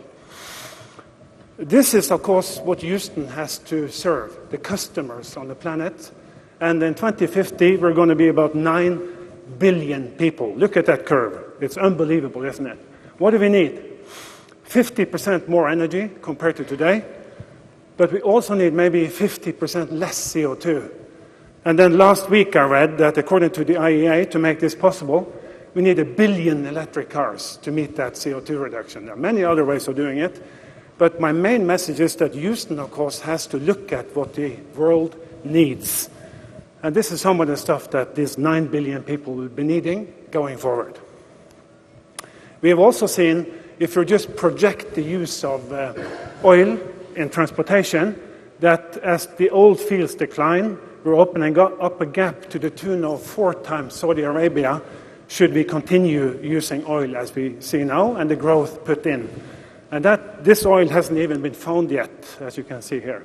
Fields yet to be developed or found. Look at that chunk, about 4 Saudi Arabias. So that's the thing that the panel will tell us afterwards, how we're going to supply going forward.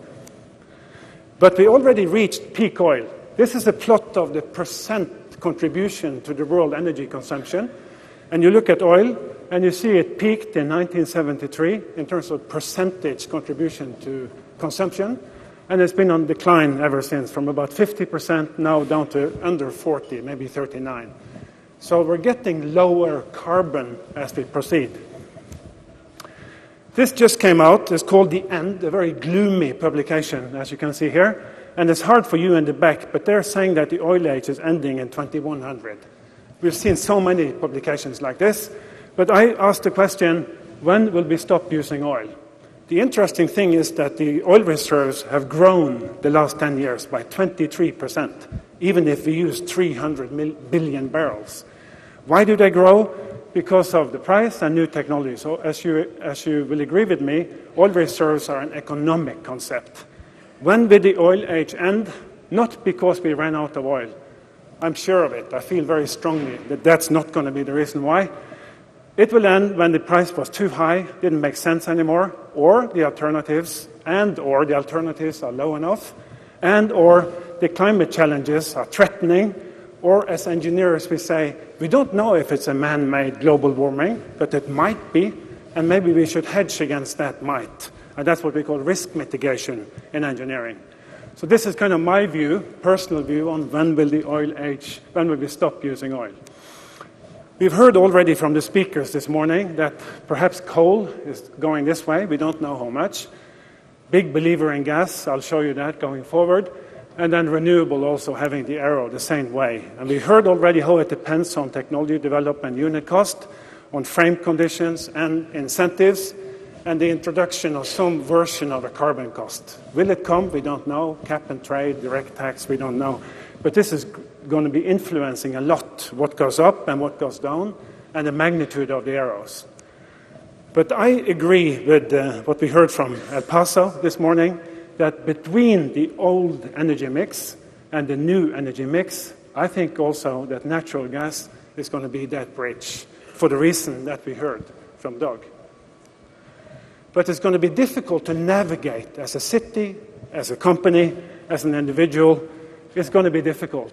And in this new energy future, I think that success will depend more on the choices and the bets made than on circumstance. So we can't kind of sit on fence and wait for everything.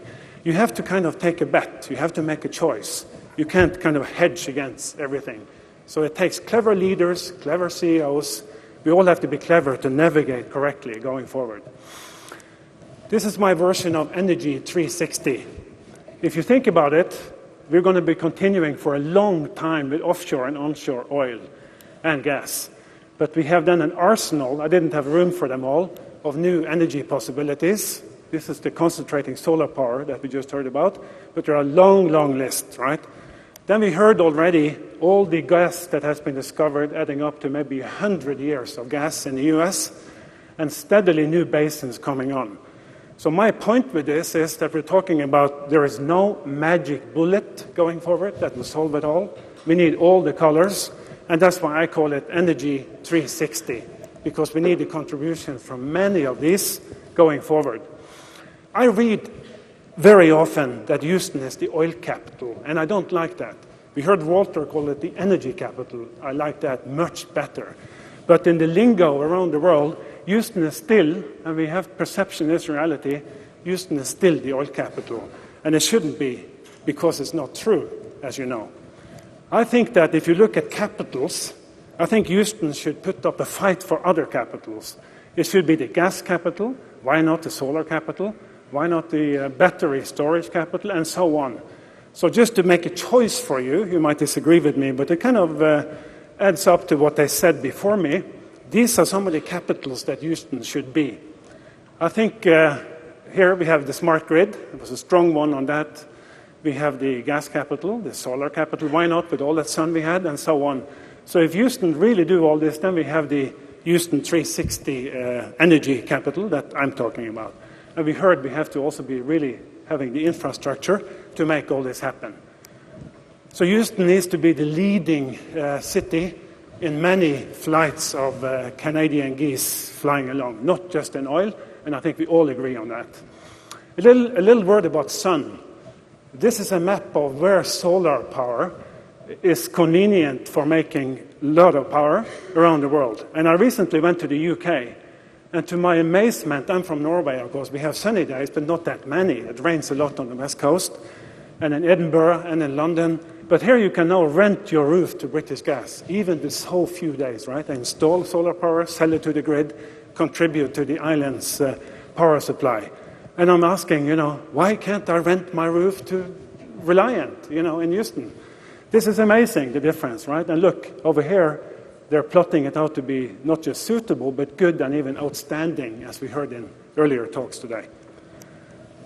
America, of course, is focusing a lot more on going green. I mean, every magazine has it on the front pages. And if this is happening, and if the carbon tax is coming, everything is big in Texas, but some things are not good if they're big in Texas. So everything is big in Texas, including annual CO2 emissions. And I think this is the biggest circle of all the states. And if all of a sudden carbon tax comes in some version, I don't know which version, then I guess we wish we had the circle kind of like that. But that doesn't go along with refining and all the industries that we have in Houston. But it is something that we should be thinking about going forward. I think you will agree. But should we be worried? No, we shouldn't be worried. This is a great book that I recommend. And I particularly like this sentence because I feel it's so true. Our ability to innovate, adapt, and change is ultimately the most encouraging and optimistic aspect of human nature. And that's what I have seen in my life, and I think you agree. We don't have to be worried really about anything just because of this. This is what it kind of looks like. We think this was great. We were living in the dark, and this was super. Here comes fiber optics. Innovation never stops. Sometimes it's out of necessity, and sometimes it's like climbing a mountain. Why do you do it? Oh, it's just because it's there. But it never stops. Always something better coming along. He said, we heard him quoted already, he said that success is not final. And how true is that in business? Think about it. I could have given 50 examples of stuff that's very cool. It rules Houston, something better comes, and then it dies. And I just took one example. I used to go to the movies, I still do. Then we started renting at Blockbuster.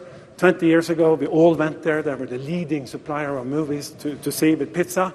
But then, just like iTunes, here comes pay-per-view. And yesterday we heard that they went into Chapter 11, right? So most things that I can think of have this peak, and then they go into their asymptote. So we have to not sleep on our laurels. And why is this happening? And that's back to Henry Ford. He said, if I have asked people what they wanted, everybody would have said a faster horse, because that's what they were using. Right? Look at the Texas in New York. But did he make a faster horse? No. He made a car.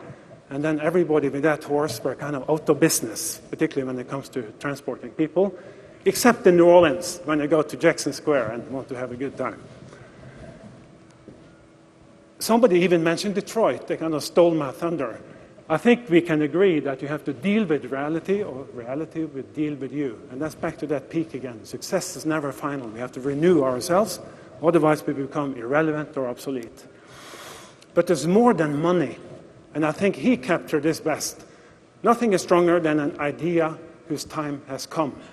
And that appeals to something else. When I heard Reliant say that customers in Houston are willing to pay a lot more for wind energy than they could for other energy, that's exactly what I mean. That's what's behind this saying by Victor Hugo. That surprised me. I didn't know that. This was my version of it. Remember those pants? I went to work with Exxon in those pants. I still have pictures of me looking just like that. The distance from here to the armpit is less than the width of the pants, right? No, this is so out. And I put it this way, even if these were for free outside the room, and these were, $50, I still wouldn't use them, right? This is kind of back to Victor, it's beyond kind of cost. So these are the desperate consumers that we heard about, not desperate housewives, but if somebody feels strongly enough that the climate change and the rising temperature could be man-made, we don't know, it might not be just be cycles, then you could see somebody saying, you know what, I only want green power into my home for that reason of risk mitigation. And that's what I then call desperate consumers. Another one, I lived in London when I worked there. I always took the train, of course, rather than driving from the airport into town. I loved to do it, right? One was 1 hour, and the other one was Heathrow Express. I think it's 14 minutes. And then to Houston, is this a dream or is it reality in some years? But wouldn't it be great to go from Bush to the Galleria in 8 minutes with a wonderful train, reading a book, and then you change train and go to Sugar Land? I don't know if that's coming, but wouldn't it be nice? Houston has to appeal to people to attract the best minds. And we also have to consider if we need to do stuff like this to stay cool enough. Remember, we're going to be the coolest energy city on the planet. We might have to do that. Now over to Statoil. We are listed on the New York Stock Exchange. Our ticker is STO. Isn't it amazing? Isn't it amazing how we fit in Houston? Yeah. So now I'm going to talk a little bit about Statoil. Statoil is doing all we can to maximize things on the Norwegian continental shelf. It's our home turf. We are expanding aggressively internationally. You just saw we did an Eagle 4 deal probably yesterday. In addition to what we have, we're now in 40 countries, and we have a lot going on in what we call the new or alternative energy area. We produce almost 2 million barrels a day. We hope to grow to 2.2, about 30,000 people working there, 800 now in North America. Market cap yesterday was 70 billion. We invest for 13 billion this year. We explore for 2.3. And the strategy is to focus on harsh environments. We're together with Conoco and Shell and others in Alaska, in the Chukchi Sea. We're in the Gulf of Mexico, and I'll focus on the Gulf of Mexico next. We're in oil sands in Canada. We're with Chesapeake in the Marcellus, quite big operation. And then Eagle Ford, you saw we're going in there as well. So that's the strategy. Gas value chain, heavy oil, deep water, and harsh environments is what we focus on as a corporate strategy. Now to the Gulf of Mexico. I like this perspective. You know, you have the Mexican waters and the U.S. waters. And we do have to mention, I think, the Deepwater Horizon accident. And I think it reminded all of us busy in offshore that compliance and accident prevention and safe operations, that is the license to operate. I do not want to speculate what happened here. In Statoil, we are waiting for the formal investigations to conclude, and then we will learn all we can from what comes out from those investigations. We are the third largest leaseholder in the Gulf of Mexico. We are on many discoveries, and many of these are on the way to starting production. And we have 2 rigs that we hope to get back in business soon. It's like taxi standing still. The meter is running, but the taxi is not going anywhere because of the moratorium that we heard in the opening session today.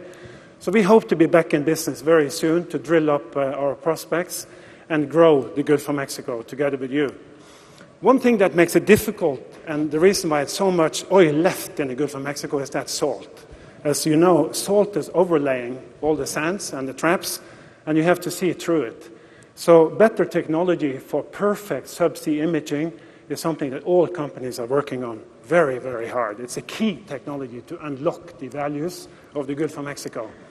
In a cross-section, for those of you who don't deal with this on a normal basis, the blue is salt. Look at how strange the salt is looking.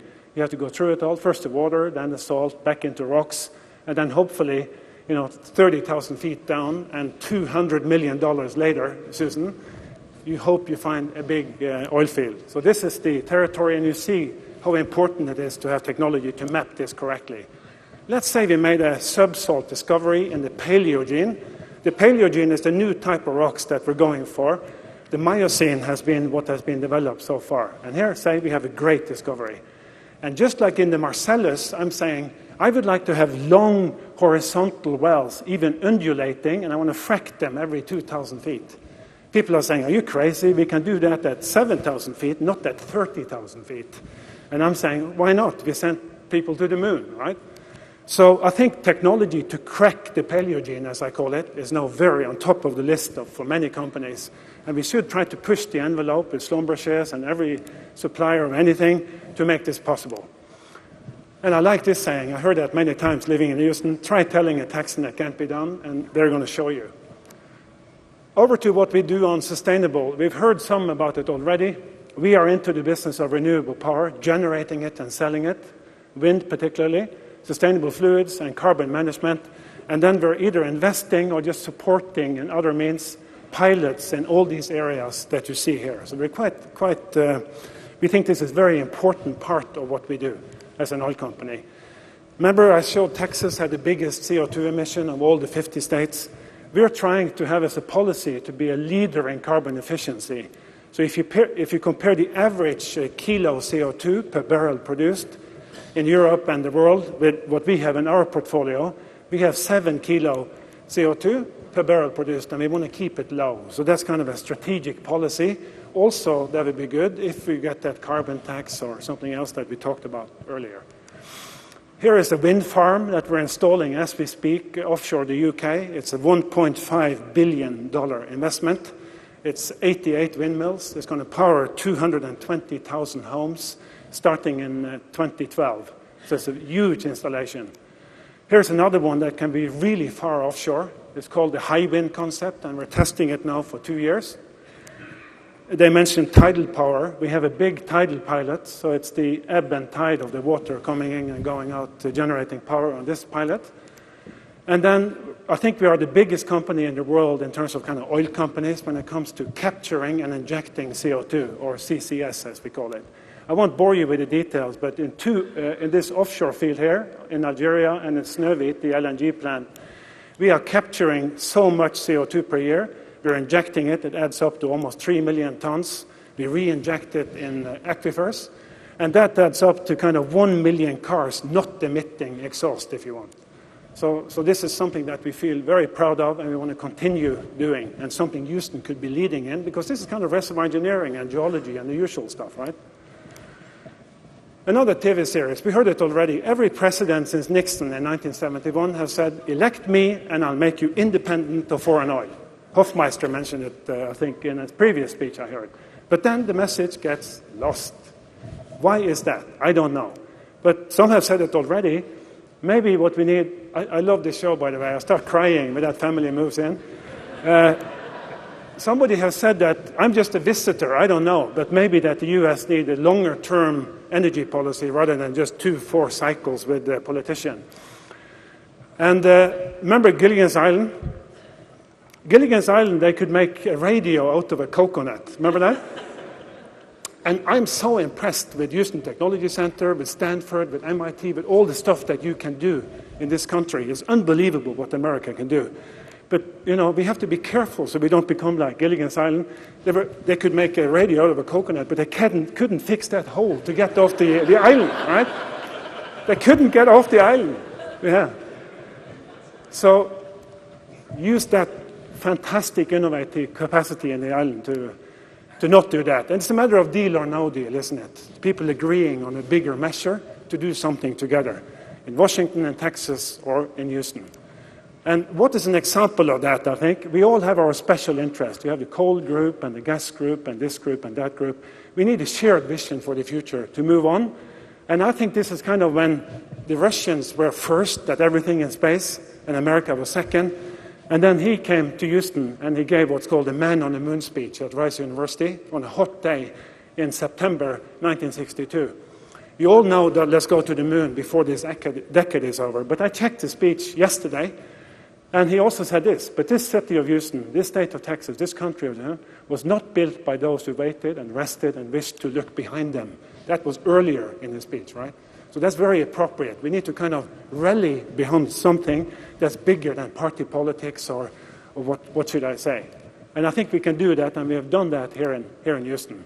So now I'm starting to land, and first I want to give Houston a diploma for what they've done so far in space, medical, and oil and gas, and keeping it low cost. And I like this saying, if it's true, it ain't bragging. But what we need to do now, you can't see it in the back, but this is a big trunk in the back, a big strong tree growing. That's the oil industry that's doing so well. And it will continue to do well for 50, 60, 80, what do I know, years. But we need to make sure new things that we have talked about today gets enough water to go strong while the oil industry, maybe is going down. So what does it take then? It takes the best minds like you and the panels that we heard today, attracting young people in. Engineering students of 3% is not good enough. It takes heart. You see, I have passion for Houston. I'm proud of being in the energy industry. But it also takes guts. We have to make a couple of choices that are not easy. And we don't know for sure that this is the right thing to do. And it will take a lot of collaboration, just like we do offshore in the Gulf of Mexico. So I see this is Walter and Craig in the Greater Houston Partnership bending over backwards to find good jobs in Houston, and we need that type of push. And what I have done, this is a statue on the airport of Oslo. I've just thrown out a bunch of ideas, but we had heard most of them already in the panel before me. And I want to conclude then by saying that for the next 90 years, Houston just have to keep raising the bar and amp up the energy. Continue with more and more and better ways of developing oil and gas fields. And look, this is a horizontal well coming down, and it's a 6-branched horizontal well. This is what we need in the Gulf of Mexico, and this is the next generation in Marcellus and Eagle Ford. Not just one fracked branch, but 6, right? Then we get even more. So Houston have to continue doing this, but I think also going towards low carbon, we instill a new sense of renewed possibility. It can become a major vehicle for renewed growth, and as we agree, diversification always is smart. Churchill said it again, to improve is to change, to be perfect is to change often, because if you don't, you stagnate. So, adding it up, Houston is more than the oil capital, but it really is that. It's also the gas capital. It has to get even big in CO2 and carbon capture and storage. Technology is the basis for everything, so we need all those bright minds coming into city. Wind, we're number 1. Solar, we're number 2, but we're going to become the solar capital of the US. And we need to focus on smart grids. Those were those I selected for Houston to be the capital of these things. So then we become not just energy, but positive energy in Texas and in America. So these are the headlines we can read then in the Houston Chronicle in 2030. Finally, the Texans won the Super Bowl. And guess what? You can rent your roof to Reliant, finally, with photovoltaics and selling the power. And then, yes, Discovery Express takes you from Bush to the Galleria in just 8 minutes. And the most important of all, after 20 years of hard work, Houston is now the undisputed U.S. capital of oil, natural gas, CCS, solar, wind, and smart grids. So that's why I call it Houston Energy 360. Thank you.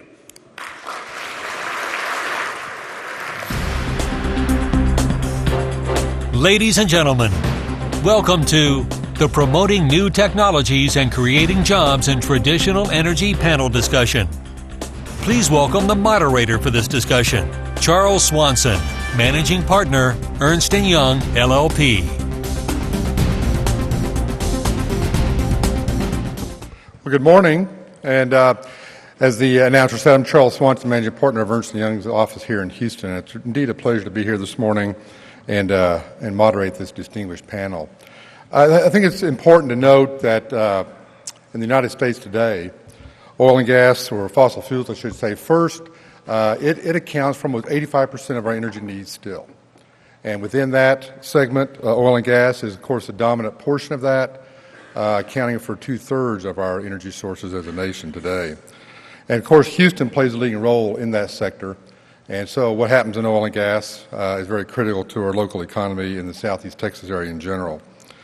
While the energy landscape continues to evolve a lot, and we've heard from our first panel and other speakers this morning about all the innovation in alternative energy development, the fact is that non-renewables, such as oil and gas, nuclear as well, will continue to be a major provider and the dominant provider of our energy resources for many years to come.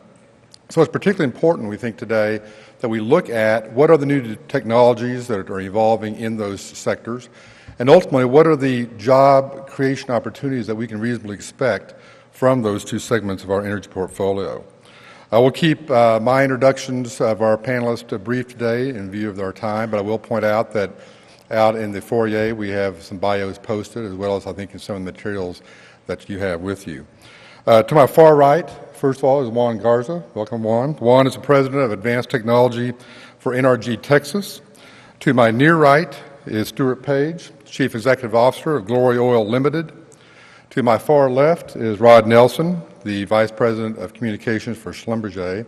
And to my near left is Susan Cunningham, Senior Vice President of Exploration for Noble Energy. So welcome to all of you, and thank you for joining us this morning. I think I'm going to kick this off, Susan, with the first question to you, and you'll understand why, I think. Clearly, with the focus on the Deepwater Horizon catastrophe and the resulting drilling moratorium that we continue to see, I guess the first question I think on many people's minds, certainly in the Houston area and in the industry, is what is the future, in your view, of the deep water in the E&P in the Gulf of Mexico, and particularly for a company like Noble, in terms of a company your size, given the potential liabilities and invariably the regulatory and financial requirements that will likely be imposed on operators in the Gulf? What do you see in the future for Deepwater Gulf? As it's already been said, the Gulf of Mexico supplies about a third of the oil that the U.S. Consumes. But in addition, it actually has a large impact on the world because the price of oil really is very much dependent upon this excess capacity or spare capacity that OPEC has. And the excess capacity fell below 3% of the world oil demand from around 2006 to 2008. And it just so happens that the Gulf of Mexico provides about that same amount. It's about 1.5 million barrels of oil equivalent per day, million barrels of oil per day. So the loss of the production in the Deepwater Gulf, in the Gulf of Mexico, actually has a very direct impact on the price of oil because of the pressure on the oil supply.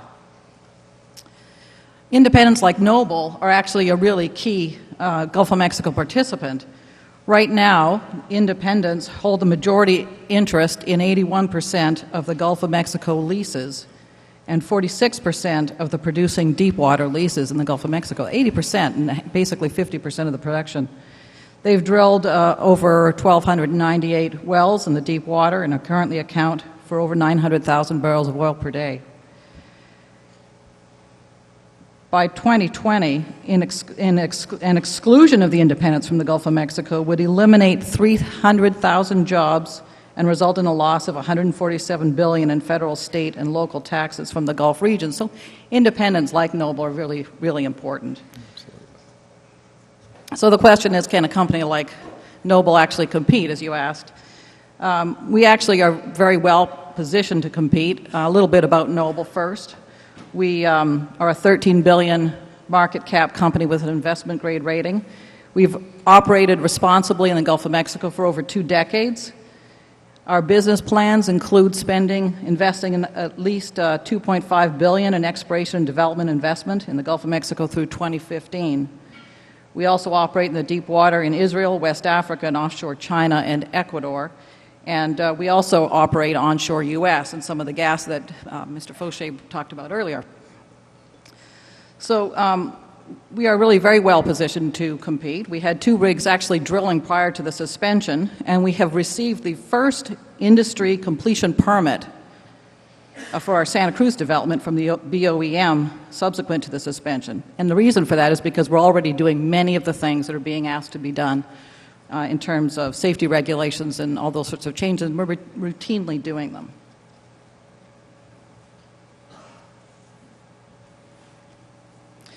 Now, the problem with terms of liabilities, which is the other piece you asked about, to manage with that, we have to actually ask what are the potential costs and liabilities that a responsible party would face. And, of course, we know it's the control of well costs, pollution cleanup, potential liabilities, employee injury, death, operator property damage, etc., production loss. There's a whole slew of them. Fines and penalties from the government and the rest of it. So we all know it's very significant. So the debate over COFR, or the certification of financial responsibility and liability caps, is an ongoing debate. There's widespread agreement on Capitol Hill that the limits for both financial responsibility capped at $75 million are too low right now. The problem is that some of the solutions to this are not quite practical at the moment, although they're moving in the right direction, we believe. We need to recognize that continued competition for the Gulf of Mexico lease sales and access is important, that continued ability of those independents to operate in the Gulf of Mexico, both on the shelf and in the deep water, is important. We need to be able to self-insure COFR requirements using a balance sheet strength.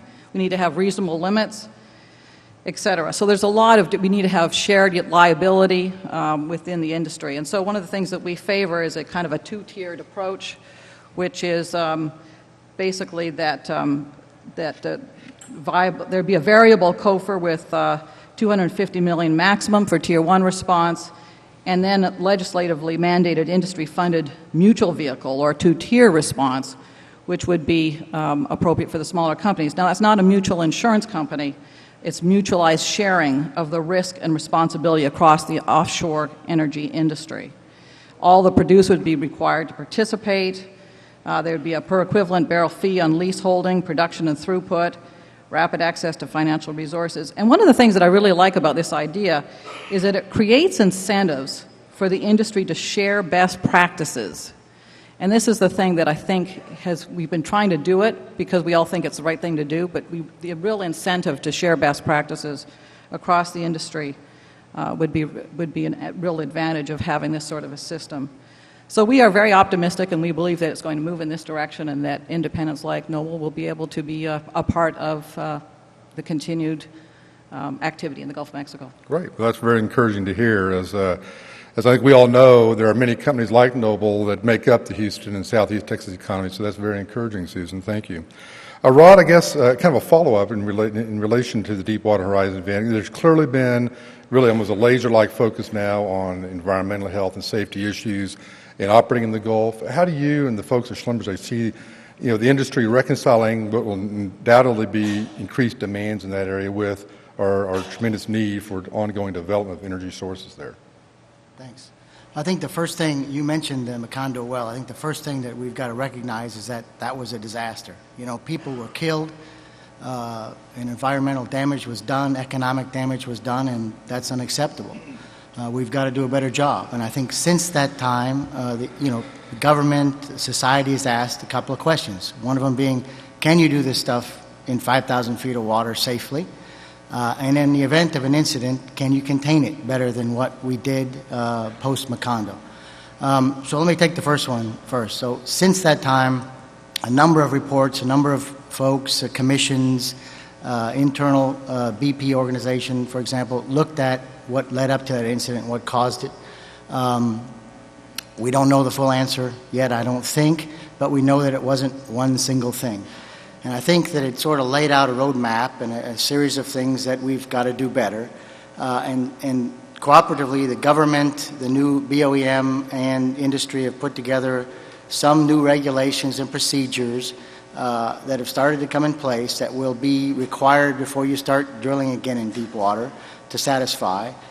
Things like BOP, certification, testing, cementing regulations, displacement of mud, all the things you read about if you looked at the BP report and the Commission's report. And many of those things are actually best industry practice today. So the general answer to can industry meet those requirements, I think the answer is yes, we can. They weren't all requirements in the past. Some of them were best practice. Some people did, some didn't. Some did parts of them. But in the future they'll be required, and I think we can meet those requirements. The next step is, can you contain an issue if you have one?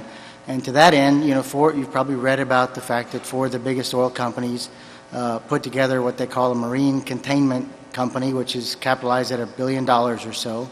And it's being put in place to make sure that we can respond to an incident. The equipment will be housed in the Gulf Coast, be able to respond quicker. Specialized equipment will be built both to contain the oil on the surface and in the subsurface. And so again, I think we'll be better positioned should an incident like this happen again. Let's hope it never does. But ultimately, I think the final answer is, will the public believe that the industry will do a better job than it has, over this summer? And I think it'll take some time for us to rebuild our credibility. Over time, people will look back over, how well this industry's done offshore, around the world, in fact, over the past 50, 60 years, and they'll start to realize that we can operate safely, we can do better, and we will with some of these new regulations, but it'll take some time to rebuild our credibility. Great. Thank you, Rod. We continue to import about 10 million barrels a day, so I think it's fair to say that the ability to squeeze more from what we have domestically has never been more important. Stuart, your company is focused on biotechnology, enhanced recovery in water-flooded fields, and can you comment on some of the new technologies that are emerging to help us improve recovery from some mature basins? Yeah, thanks for the question. We import 10 million barrels of oil per day, but we produce only 5. 40 years ago, we produced maybe 10 million barrels of oil a day. The equation has changed dramatically, and as everybody in this room, I'm sure, is very aware, it continues to slide in that direction. So we produce ever less oil in the United States. And when we think about energy security, it's contemplating all sources of energy, including biofuels, including solar, wind power, photovoltaics, any other novel and innovative source that you might want to think about, conversion of one energy source to another. But even with the extraordinary investment that's gone into the sector in the last decade, back in 2000 we were producing about 9% of our energy from renewable sources, and today we still produce about 9% of our energy from renewable sources. So we're not making the progress that we need to make. And there's an extraordinary effort required to take us from the current hydrocarbon economy to some alternate fuel economy. I heard a comment from an earlier panel member talking about algae, which is a source of big focus right now. It's a very interesting source of cellulosic fuel. The challenge with it, first of all, he mentioned that if we used Maryland, covered it in algae, we might fuel our needs for the future. I have nothing against Maryland, but it gives you an idea of the volume, the size of the problem. But even if we could do that, today it would cost $50 a gallon. And think about that when you next fuel your car. It's a really big leap to go from 50 to something more manageable, something that actually competes with oil. So there's a huge transition that's going to be required. We're just not very good at cellulosic fuel just yet. From the other hand, we have a lot of oil within our borders, and we leave most of it behind. It's a well-understood statistic in the oil industry, but very little believed and known outside the oil industry. We extract maybe 30 to 40% of the oil that's in place in the reservoirs. That's it. That reaches the economic limit of the field. The rest of it's left behind. There are places where it's done a lot better. Helga, for instance, of Statoil tells me that in the North Sea, they're managing 60 to 70% recovery in some instances. So there is tremendous opportunity to bring more oil out of the ground. We shouldn't think of oil as the solution, but oil is an enabling technology to let us make the change from the current hydrocarbon economy to a new economy of the future, however far ahead that may be. So there are several different technologies that are headed that way.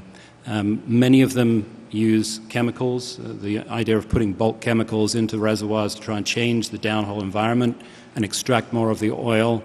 For instance, soaps, surfactants, washing the oil out of the ground literally. These are dramatically invasive technologies. You put enormous amounts of bulk chemical into place to try and move some of the oil out of the ground. The energy equation is fairly poor from the production of the surfactants. The CO2 equation is pretty poor from the energy work and the manufacturing done at surface. The technology that we deploy is a little bit different, and what we try to do is take advantage of the downhole environment, the microbiology that exists in a reservoir, and by manipulating that, we can change the recovery characteristics of a reservoir. Now, as a good example, Statoil are currently the biggest user of microbial technologies subsurface, and as I already told you, they have tremendous results in recovery numbers from their reservoirs. So as biotechnology is one of the opportunities for improving recovery, as steam, as thermal injection, as chemicals, as other technologies come to light, we need to do better and better with using the resources and developing, creating the resources that we have immediately available, not available in the next decade or 50 years. Great. Thank you, Stuart. You know, we had the question earlier about who all remember the gas lines from the 70s, and many of us that do remember that. I think we'll also remember, though, that from the Arab oil embargo and the resulting energy crisis, that was really, in many respects, the beginning of the nuclear age, if you would. We saw a lot of development back in the 70s, but there hasn't been a lot. It's kind of fallen off the radar screen over the last 20 or 30 years. Today, though, we are hearing about a renaissance in nuclear energy. And Juan, I mean, how do you see the future of nuclear energy here in the U.S.? And maybe give us some updates on what's going on around your South Texas nuclear facility. You bet. Well, nuclear has taken a little bit of a hit from the price of natural gas, as you know. The business exists to make money, and the opportunity to make money with natural gas right now is pretty tempting. I think that the renaissance of the nuclear energy needs government involvement. The policy of the nation needs to be such that it encourages some way the development of these projects and make them economically feasible. We're working hard to get that done. We believe that our Unit 3 and 4 at STP will get permitted by 2012. We remain confident that by February or March of next year we'll have our loan arrangement worked out with the DOE, and we're hopeful that that project is going to proceed as we have envisioned it. But we do need Washington to partner with us to get it done. The project, if we're going to do something to reduce the amount of discharges into the atmosphere, the carbon and other gases, we need to do something with renewables, we need to do something with biomass, we need to do something with nuclear. Nuclear is essentially carbon-free. It's very expensive, admittedly, up front, but in the long run, it proves to be a very, very useful asset. Those of us who have benefited from South Texas know that the energy that comes out of the South Texas Units 1 and 2 currently are costing us about probably below 2 cents a kilowatt hour. That is incredibly cheap, even by today's standards in the cost of natural gas. Again, it's expensive up front, but once you have paid off the initial investment, you are home free.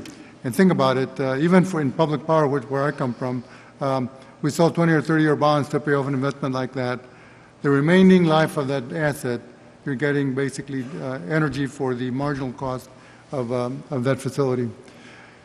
You can go beyond just the effects on the environment and look at the economic impact to the state and to the nation. This project, we estimate will cost somewhere between $12 and $14 billion. It'll generate, during construction, somewhere in the area of 4,000 to 6,000 construction jobs. It'll lead to about 800 permanent jobs once we open up the two facilities. And it'll generate economic activity upriver and downriver of the project. It is good for the state. It's something that we believe will be a significant step in moving the nuclear renaissance forward. You know, you mentioned the impact low gas prices has on nuclear development, certainly, but what about the offset? I mean, we certainly have very low financing costs right now in terms of debt. I mean, you're talking 2% for 100 years, whether it's real or artificial created by the Fed. Is that going to help the industry as long as that environment continues? I mean, you can lock in 30 or 40 pretty favorable rates right now. Think about it. The borrowing costs when STP 1 and 2 were built were probably double-digit. Mm-hmm. So it's going to be a huge advantage. And those plants, by the way, have benefited the state. That aspect of it, plus, of course, the partnership with the government, will certainly help make these two plants economically viable. Great, that's very good. I guess looking at kind of a new issue right now in terms of the oil and gas workforce issue. There's been a number of issues around that. Rod, can you talk a little about some of the demographic challenges facing the oil and gas industry, and how you and Schlumberger are helping the industry deal with that? I mean, we have what I think is generally recognized a very aging workforce in the industry. We talk about the lost generation at the collapse in the prices in the 80s. What do you see evolving there to help the industry address that challenge? Okay, that's a really good question and a tough one to answer. Let me first sort of help you frame the problem. First thing to sort of recognize, people talk about the demographics problem, and you may have heard it referred to as the great crew change. That just means that effectively about half of the current technical and management workforce in the oil and gas industry is eligible to retire within the next 10 years. Okay? So that's a huge turnover if it happens. Another way to think of it is Helge mentioned that the age of oil won't end because we run out of oil or gas, and he's absolutely right. But the corollary to that is that if oil and gas doesn't come up with new ideas, that bridge that he talked about will be a lot shorter than we think about it. The other things will replace oil and gas if we don't keep up with technology. So we have to be able, as an industry, we have to be able to recruit the best and brightest minds. At the same time replacing all of this gray hair like mine that goes away. So there are a couple parts to that, trying to solve that problem. One of them is, can we entice people to work longer? Some might, right? That'll require some changes in company pension plans, maybe even government plans.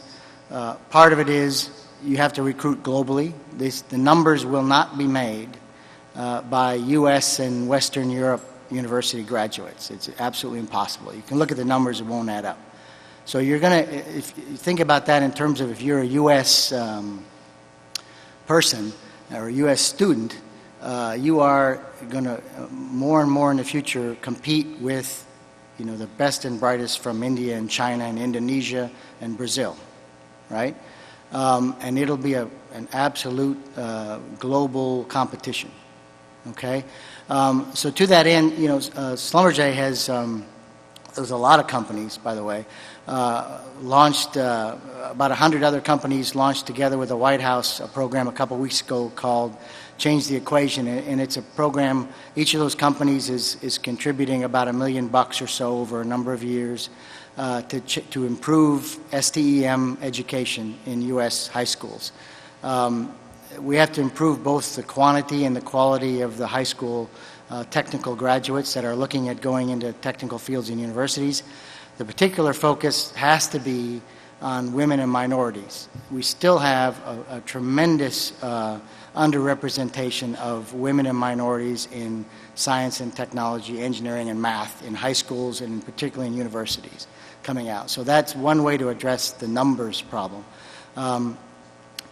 A little bit closer to home here in Houston, we are one of a number of companies, again, under an umbrella called the IPAA Education Initiative that have funded three separate institutes within the HISD school system that are kind of magnet schools to help train the next generation of oil and gas technical workforce. So students that are interested in technical careers, ultimately in the subsurface or in geoscience, can go to those three schools and ultimately have a lot better shot at getting a scholarship towards a technical degree at a university. So there's just a few things. It's a big problem, though. It's a big issue. Absolutely. I guess sticking to that issue, Susan, of course, many companies here in Houston have extensive international operations. Noble also has international projects. How and to what extent do those international activities help our job and employment situation here in Houston? We currently have plans that first we have to hire people to work for the company. Then, of course, some of them will be shipped out exactly to various places around the world. So that's an employment here in Houston with a rotation often, right. Or as an expat assignment. We currently have plans for doubling our technical workforce within a year for some of our larger projects internationally. Of course, we utilize a lot of the engineering service companies that are based here in Houston for some of our contract work. And a lot of manufacturing for those companies come through Houston. We also fly a lot of people. This used to be a bigger thing with Continental, but we certainly are helping out Continental around the world a lot. And of course there's freight and that sort of thing outside of Houston. I also think that there's the possibility with everything we've learned from the Deepwater Gulf of Mexico Macondo incident, of course still learning more, but the things everyone's talked about before, I think there's a real opportunity in Houston. With all the safety and spill response, people have talked about the need for more. Houston could be the leading way in the next level of those new technologies, and in fact we already see an emerging response safety well control consultancy will be required. It makes sense for it to be based here in Houston for all of us.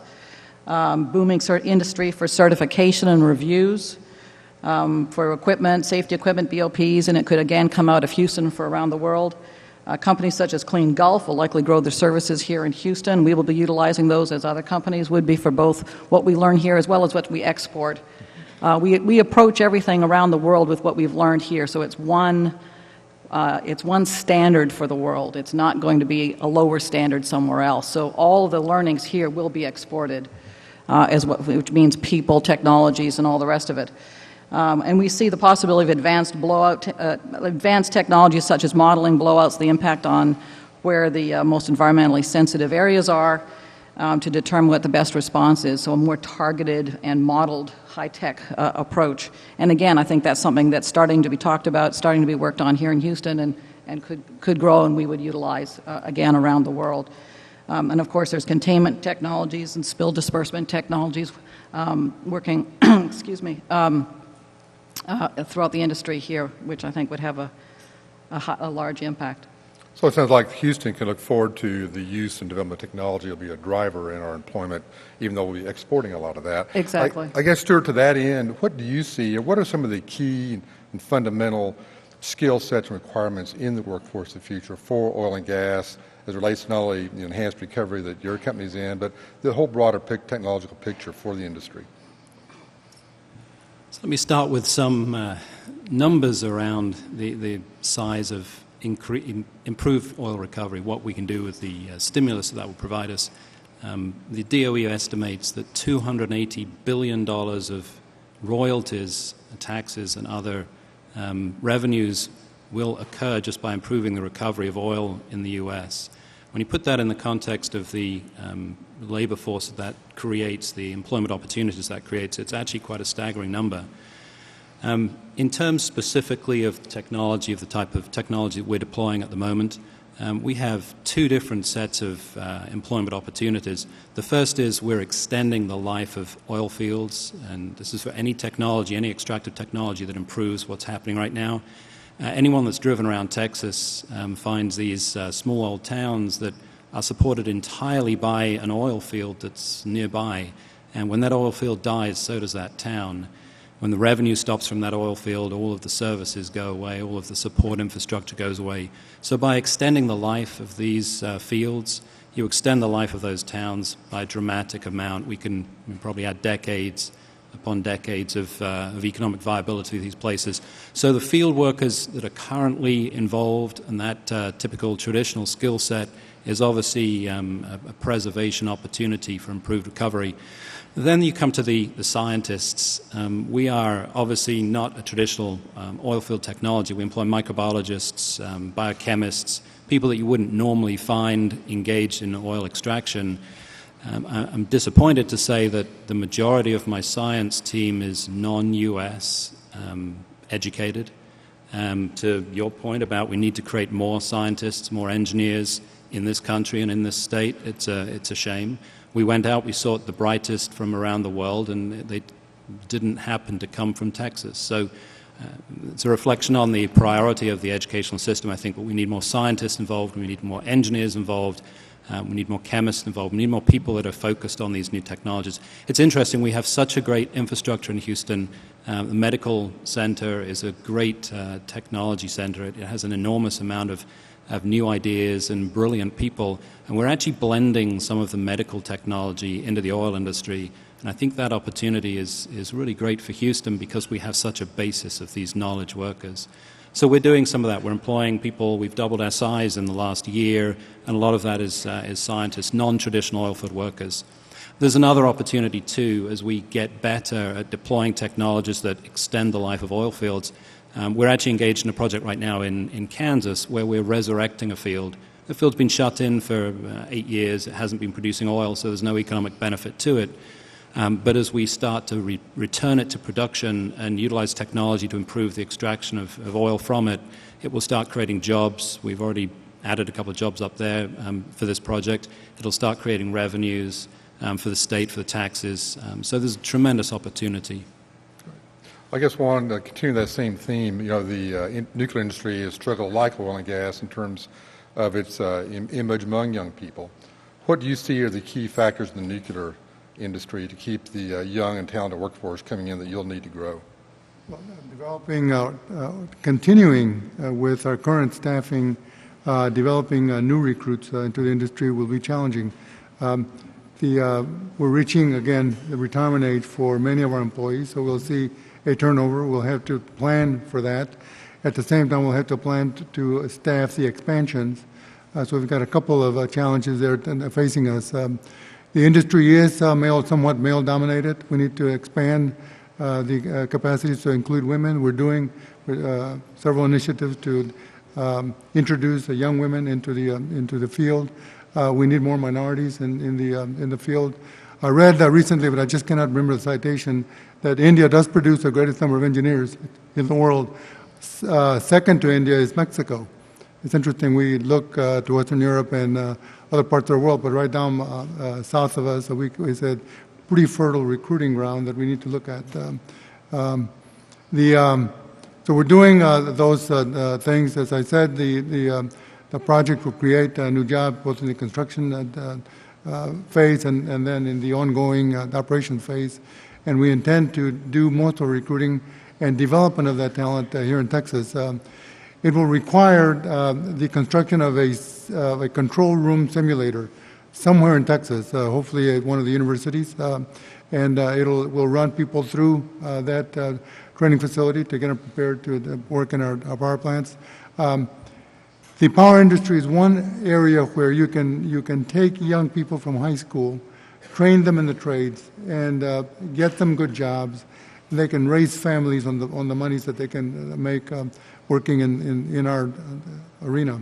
And so we were working with the high schools in the surrounding areas around the South Texas project to get the young people interested in jobs with us, careers with us, and we'll do everything we can to move that forward. Great. Rod, shale gas technology we've seen with horizontal drilling and advanced fracking techniques has really brought us to the edge of a new era of natural gas for our nation. And as we begin to see, moving those vast reserves, embedding them into our broader economy, what are going to be the workforce challenges and, or more importantly, I think, opportunities in this case as you all see them going forward? So I think shale gas is a good example of innovation and technology applied to unlock and extend, the natural gas reserves and production and life, particularly in the U.S., but you'll see it spread overseas as well. One of the things that's underappreciated about that are the number of jobs. Doug mentioned in the first talk this morning that, and it's the first time I've seen a number, but something like 3 million jobs associated with the gas industry in the U.S. Without the shale gas play, a significant portion of those jobs wouldn't be there today. So just to give you a sense for the scale of it, there are about 1,600 rigs drilling in the U.S. today. About 900 of those rigs, or a little more than half, are drilling for gas and horizontal. And so bulk of those are in these shale gas plays, unconventional gas plays. And without this technology, these shale gas plays, a significant portion of those 900 rigs wouldn't be drilling today. And all those jobs associated with those rigs wouldn't be there. So we'd have a lot bigger employment problem than we currently have. One of the challenges and opportunities both associated with these shale gas plays is where they're located. Particularly when you look at the Marcellus, and people will have heard that name, and sort of the way to think about it is it's kind of the most northeast of all the shale gas plays. It's around West Virginia, Pennsylvania, upstate New York. And while there's been oil and gas drilling in Pennsylvania for 100 years, not at this scale. And the play today is a bit easterly of where the traditional oil and gas production in Pennsylvania and western New York have been. And so we're starting to encroach on areas that aren't used to oil and gas production. So they're seeing, trucks drive up and down the road, and noisy drilling rigs, and people working 24 hours a day, that sort of thing. It's a very industrial process, these shale plays. They're repeatable, right, to get the cost down. They're much more industrial than maybe we're sort of used to thinking of of the oil and gas production process. And so they require a lot more movement of materials. And so that's a good thing, but it's also a challenge in terms of local community acceptance. And you've seen some of that, I'm sure, talked about, and some pushback in terms of some of this development. But the horizontal drilling and fracturing, it's kind of a double-edged sword. One, it reduces the total number of drilling penetrations we have to do, because we can produce more from an individual well, but trips going to and from that well are much increased because we're hauling a lot of material, pipe and water and people back and forth to that drilling rig. So they're seeing a lot more traffic. And so, I was in Pennsylvania talking to some of the county regulators not too long ago, and we went to a frac job, trying to kind of educate them in terms of what this was all about.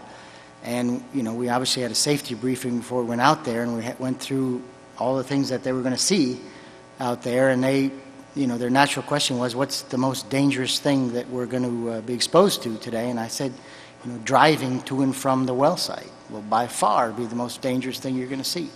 And when you leave us and drive home, it probably went up because our drivers were trained and you're probably not, right? So be careful driving home, because that's probably the most dangerous thing you're going to do today. But it's a challenge. It's an educational challenge, and it's but there are legitimate concerns. I mean, there's truck traffic, and this is an industrial activity in an area that's not used to it. Great, thank you, Rod. Susan, I'm going to offer up what might be considered a softball for you. What, in your view, is the administration's attempt to roll back oil and gas incentives in response to favoring renewable energy sources? Do you see that as a fair trade-off of brown jobs for new green jobs? Try to be objective, please. Actually, I'm going to avoid it completely. I actually believe that, that we've heard a lot already this morning. We've got security issues of energy supply. We've got the future moving off the hydrocarbon fuel as the only source or main source, and the time frame is the question, as well as the current need. Hydrocarbons are here for a long time because there's a great need and demand right now. So I think we need to have incentives that balance all those needs. So I'm not going to bite. Well, okay, then I'll flip it to you, Stuart. I mean, now you're interesting because to your business, you're taking what could be arguably a green type technology, applying it to a brownfield project. So how do you see that trade-off? You might be a little more inclined to think that's the right idea. The trail of migration or the trail of money? Both. One ought to follow the other, right?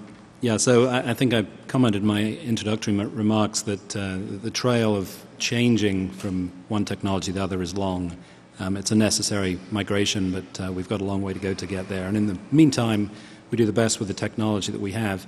The challenge is, of course, investment, and there are different time horizons that are focused around each of these different technologies. I was pleased to see in the audience that we have representatives from Lime Rock and from Energy Ventures, two of our preeminent VC companies from Houston. I'm sure there are others here too. But what's striking about that to me is that I was in California over the weekend, and you can't help but bump into venture capitalists there, whether you want to or not. There is a lot of private investment money available to all sorts of energy technologies. But it's not in Houston, and I've never really quite understood why we've had such a dearth of investment vehicles, investment companies, and private groups focused on making Houston the cool center of energy for the future. I think it's improving, but it's got a long way to go. So private investment has obviously a time horizon that's quite important. And as the run-up of oil prices occurred a couple of years ago, it was amazing to see the Silicon Valley types plowing millions and millions of dollars into new technologies for energy, renewables, clean tech. And as soon as the oil price changed from being $140 to $34 briefly, and then to wherever we are today, 83 or 82, that money disappeared. And you cannot change an industry based on a short-term time horizon. And it was mentioned earlier today that the administration is no better. We work on 4-year cycles. It cannot work that way. There are opportunities for investment. The government has put $34 billion into energy technology investments handled by the DOE. I've been reading many of the requests for proposal, and unfortunately, almost none of them have any application to the current hydrocarbon industry. All of them are based on technologies that are too far out there or too far in the future to really make an immediate difference or really to contribute to what we're doing right now. It's great that that long-term kind of investment opportunity exists, but it is a challenge to create the bridge between them. Then you look at the industry. What's the industry doing in terms of investment in new technologies? We hear a lot about the majors and their investments in biofuels, cellulosics, wind farms, and so on. We've heard about it today. We heard of Exxon's $600 million into algae research. This is a lot of money, but it's really nothing in context to the oil industry. It's really a tiny drop in the ocean, and it's not going to make the difference that we need. A much more coordinated and concerted effort needs to be made amongst the energy industry. And the oil industry in general has reduced its research and development on its traditional technologies, its traditional ability to get hydrocarbons out of the ground. A conversation with Helga this morning was very interesting. Statoil actually spends a specific amount of investment dollars in research and development based on each field they start. And this kind of attitude really needs to translate to the U.S. We need to get better at doing it. It's no surprise that they're getting 60 to 70% recovery and we're getting 30 to 40. It's a huge delta. So there's government money, there's private money, and there's the service companies. And the service companies I get to last, they are saddled with the problem of finding the dollars to invest to try to extend or solve the problems of the oil industry. And they're also saddled with the problem of ever reduced or ever greater pressure on their pricing. This is a real challenge for the service companies to spend the dollars required. It just needs more coordination. There needs to be more money going in. It needs to be better coordinated. There needs to be a strategy for extending current energy reserves and for creating the reserves of the future, the cellulosics or whatever the energy source is. Great. Thank you very much. Juan, the panel earlier this morning, they talked about the developments in biofuels. We've seen rapid growth in electronic and hybrid vehicles here on the streets of Houston. What is NRG doing to help develop and encourage that development of those electronic vehicles? Actually, we'll have an announcement in about a month on a venture that we're doing here in Houston. I won't get into details, but I'll sort of describe it. We intend to unveil the nation's first solution for electric vehicles, which we think will resolve owners' anxiety of running out of electricity or their batteries basically running out of charge. We'll partner with other private sector companies that have technologies that we can bring to bear on the problem, and it'll be unveiled here in Houston shortly. The electrification of the transportation sector needs to occur to, again, reduce the amount of emissions into the atmosphere that we are creating. We're kind of addicted to the way we live, and this is, I think, a step forward. If I can digress just a little bit, I come from a rural background. My family basically followed the crops around the middle part of the country and the southwestern part. We never lived in homes that had electricity or running water, and I do not remember any bad memory. Pretty happy memories, and it's amazing how little you can get by on. We had a wash the clothes day, a wash the floors day, I take a bath day, and one guy was designated to bring the water in from the well. But you can get along. Now, I'm not saying we should get back to those days, but we can do with a lot less. We can learn to conserve a lot more than we do. So we need to do that part of it. But certainly, the step we're taking forward with the introduction of technology that'll make driving an electric vehicle a lot easier than it has in the past, I think it's a big step forward. Great, very good. Rod, we talked earlier about natural gas being a game changer, particularly shale gas. You commented earlier, so some of the issues around that, safety issues, getting to and from, but clearly there's been a lot of controversy around the fracking techniques, the concerns about protecting water supplies. Do you see the industry being able to cope with that? Whether those allegations are real or not, they're there. The industry has to deal with it. How do you see that evolving? So, the short answer to your question is yes. Yes, all right. I'm glad to hear that. Let me first. I mean, you're absolutely right. I mean, whether it's real or not, the perceptions out there, we've got to solve that issue. The first thing to sort of maybe understand is what hydraulic fracturing is and isn't. It's not terribly complicated. All we're really doing is breaking the rock by applying a tensile pressure to it. So the rock we're talking about in these shale plays is less, just to give you a sense of sort of how to touch it. It's less permeable than your driveway, concrete, right? And so you can imagine trying to flow gas through the concrete of your driveway. It doesn't work too good. Now, if we break it and make cracks in it, the gas can flow much easier, and that's really all you're doing. And you do that by injecting water at a pretty high pressure. And then after you break the rock, you inject some sand behind that water that will hold the crack open a little bit. And the sand is actually pretty clean, so it's quite permeable, and it creates a nice path for the gas molecule to come out. Otherwise, the shale gas plays really don't work. And the horizontal drilling combined with multiple of these fractures are what allow plays like the Marcellus to be economical. The big concern around hydraulic fracturing that you will have heard about, or people in upstate New York certainly have heard about, is contamination of groundwater. So there's a concern that by injecting this water with a small amount of chemicals with it to actually make the water injectable, will come back up somehow and contaminate somebody's drinking water well. There's not, I'm going to say not much evidence. That's, I think most people would say there isn't any, but, since there isn't anybody here to debate me on the other side, I'm going to be careful. There's very little evidence, let's put it that way, that's ever happened. The evidence of where contamination has happened, and you might have seen people light their water tap and have natural gas come out, and they can light their drinking water.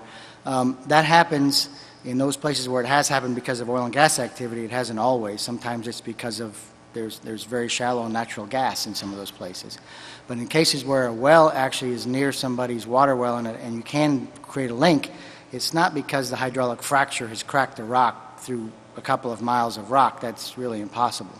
It's that the gas has come up around the wellbore itself. So it's an industry practice. It's a little bit like the Macondo well, if you want to think of it that way. It's basic blocking and tackling. We have to cement the well, we have to case the well, we have to make sure there's competent barriers to prevent flow, and that's what that's all about. Now, in a lot of the cases where you've seen those are wells that are 50 or 100 years old, and industry practice in those days wasn't as good as it is today. So those things exist, and we have to do a better job of, like I said, it's kind of basic blocking and tackling in terms of cementing the well and constructing it. And then in terms of overcoming the concern about the chemicals, honestly, it's a very difficult thing to talk to with folks that don't understand the process very well. Once you sort of understand the process and what we're actually doing, I haven't actually found anybody who, even those folks who started on the other side of the discussion, that don't sort of come around and understand what the issue is all about or what we're really trying to do. You'll have heard things like they're pumping benzene or formaldehyde, I heard somebody say, those sorts of things. On every one of these frac jobs, the exact chemical components that are being pumped are required to be on a list on site, because we have to have what's called MSDS sheets. So in case somebody spills something on them, we can tell an aid worker how to treat it. So if you spill something in your eye, obviously, just like you go in any plant, you've got MSDS sheets that tell you what to do, right? If you get some of this on you, so it lists what the chemical is, what to do to treat it. Those are all in existence on every well site in the United States by regulation. Many states require disclosure, so people say, well, they won't tell us what's in there. Wyoming, for example, requires disclosure. Schlumberger, for example, introduced a product about a month ago we call Open Frac, which is entirely disclosable chemistry. We'll tell you the list just like what's on the back of your Coke can, and it lists everything that's in that frac fluid, and it adds up to 100%. And it's on our website. So the whole disclosure thing is actually a bit of an education problem more than it is an actual problem, to be honest. Okay, thank you, Rod. And with that, we've hit the witching hour to bring our panel to a close. I want to thank all of you for some very interesting insights and observations about the industry that's clearly near and dear to this community and has been for generations and no doubt will in the years to come.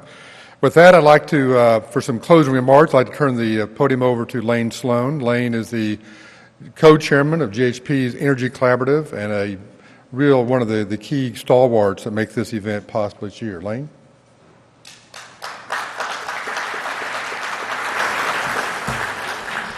Well, what a fitting venue to have here in the energy capital of the world to have this discussion on two critical issues facing the industry, technology and job creation, not only in traditional energy but renewables as well. You probably are not surprised that this has been brought to you by the marketing subcommittee of the Energy Collaborative.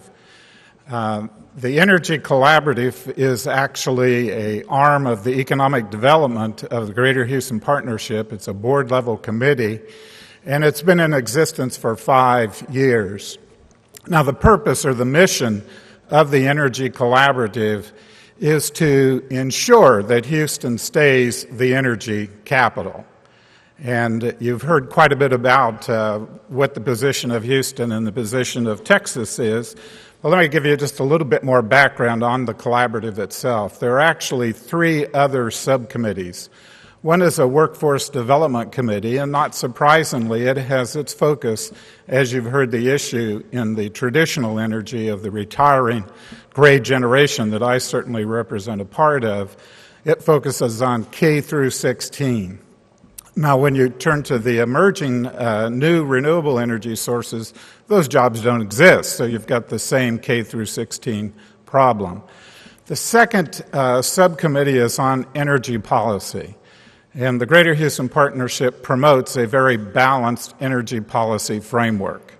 I think you can tell, particularly from John's discussion, we're not convinced that exists at the federal level. And particularly, we have issues around the short and midterm focus. There tends to be a fair amount of thinking long-term, but where are we going to have this bridge? The third subcommittee is on cluster development. And cluster development is all about expanding Houston's portfolio beyond, if you will, our oil and gas, which is almost like a black hole. If you're in oil and gas, you're going to be in Houston. That particular subcommittee is focused on wind, solar, biofuels, and the smart grid. Now, in the case of wind, the University of Houston actually started, with the support of the Greater Houston Partnership, a thing called the Lone Star Wind Alliance. That has now grown into, they've dropped the Lone Star, it's just the Wind Alliance, and John White is the managing director of it, and it's a pretty progressive organization that brings together universities, economic development organizations, industry, and government. On the biofuel side, I'll not say any more. Will Thurman has really been supportive of trying to give you an idea of what's going on in the biofuels area. Solar is the one that is a bit more of a challenge, and the focus there has been much more on trying to provide some incentives in Texas if we're really to launch solar. But you may not be aware that Texas actually has the most solar potential of any state in the country, and particularly if you look at West Texas and you think about combining, wind tends to blow at night and in the morning. Obviously, West Texas is pretty hot in the afternoon. What a great combination that would be.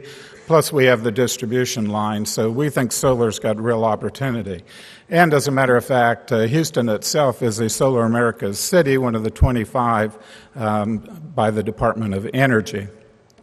On the smart grid, you've heard from CenterPoint talk about the rollout of the smart meters, but Texas is uniquely positioned with the ERCOT system and the ability to look at a total grid, and that is something that's pretty unique that can be a pace setter in terms of what the future of the whole U.S. Grid system might look like. And so that's what the focus of the Smart Grid Task Force. There's a task force in each of these particular areas. Now, if you want, we would certainly like you to be a part of the Energy Collaborative and take a look at these different task forces in particular to, as I say, expand Houston's portfolio. Now, before we wrap up today, though, I do want to thank our speakers and our panelists for helping to make today such a success. And one of the successes that you'll be rather impressed with, there is breaking news that the New York Times has said that the White House will lift the ban on deep water drilling. Now that is, it's amazing what you can do if you can bring an organization like this together. That was rather quick action on the part of the White House, and we do applaud them for that. But would you give one more round of applause to our panelists and our speakers?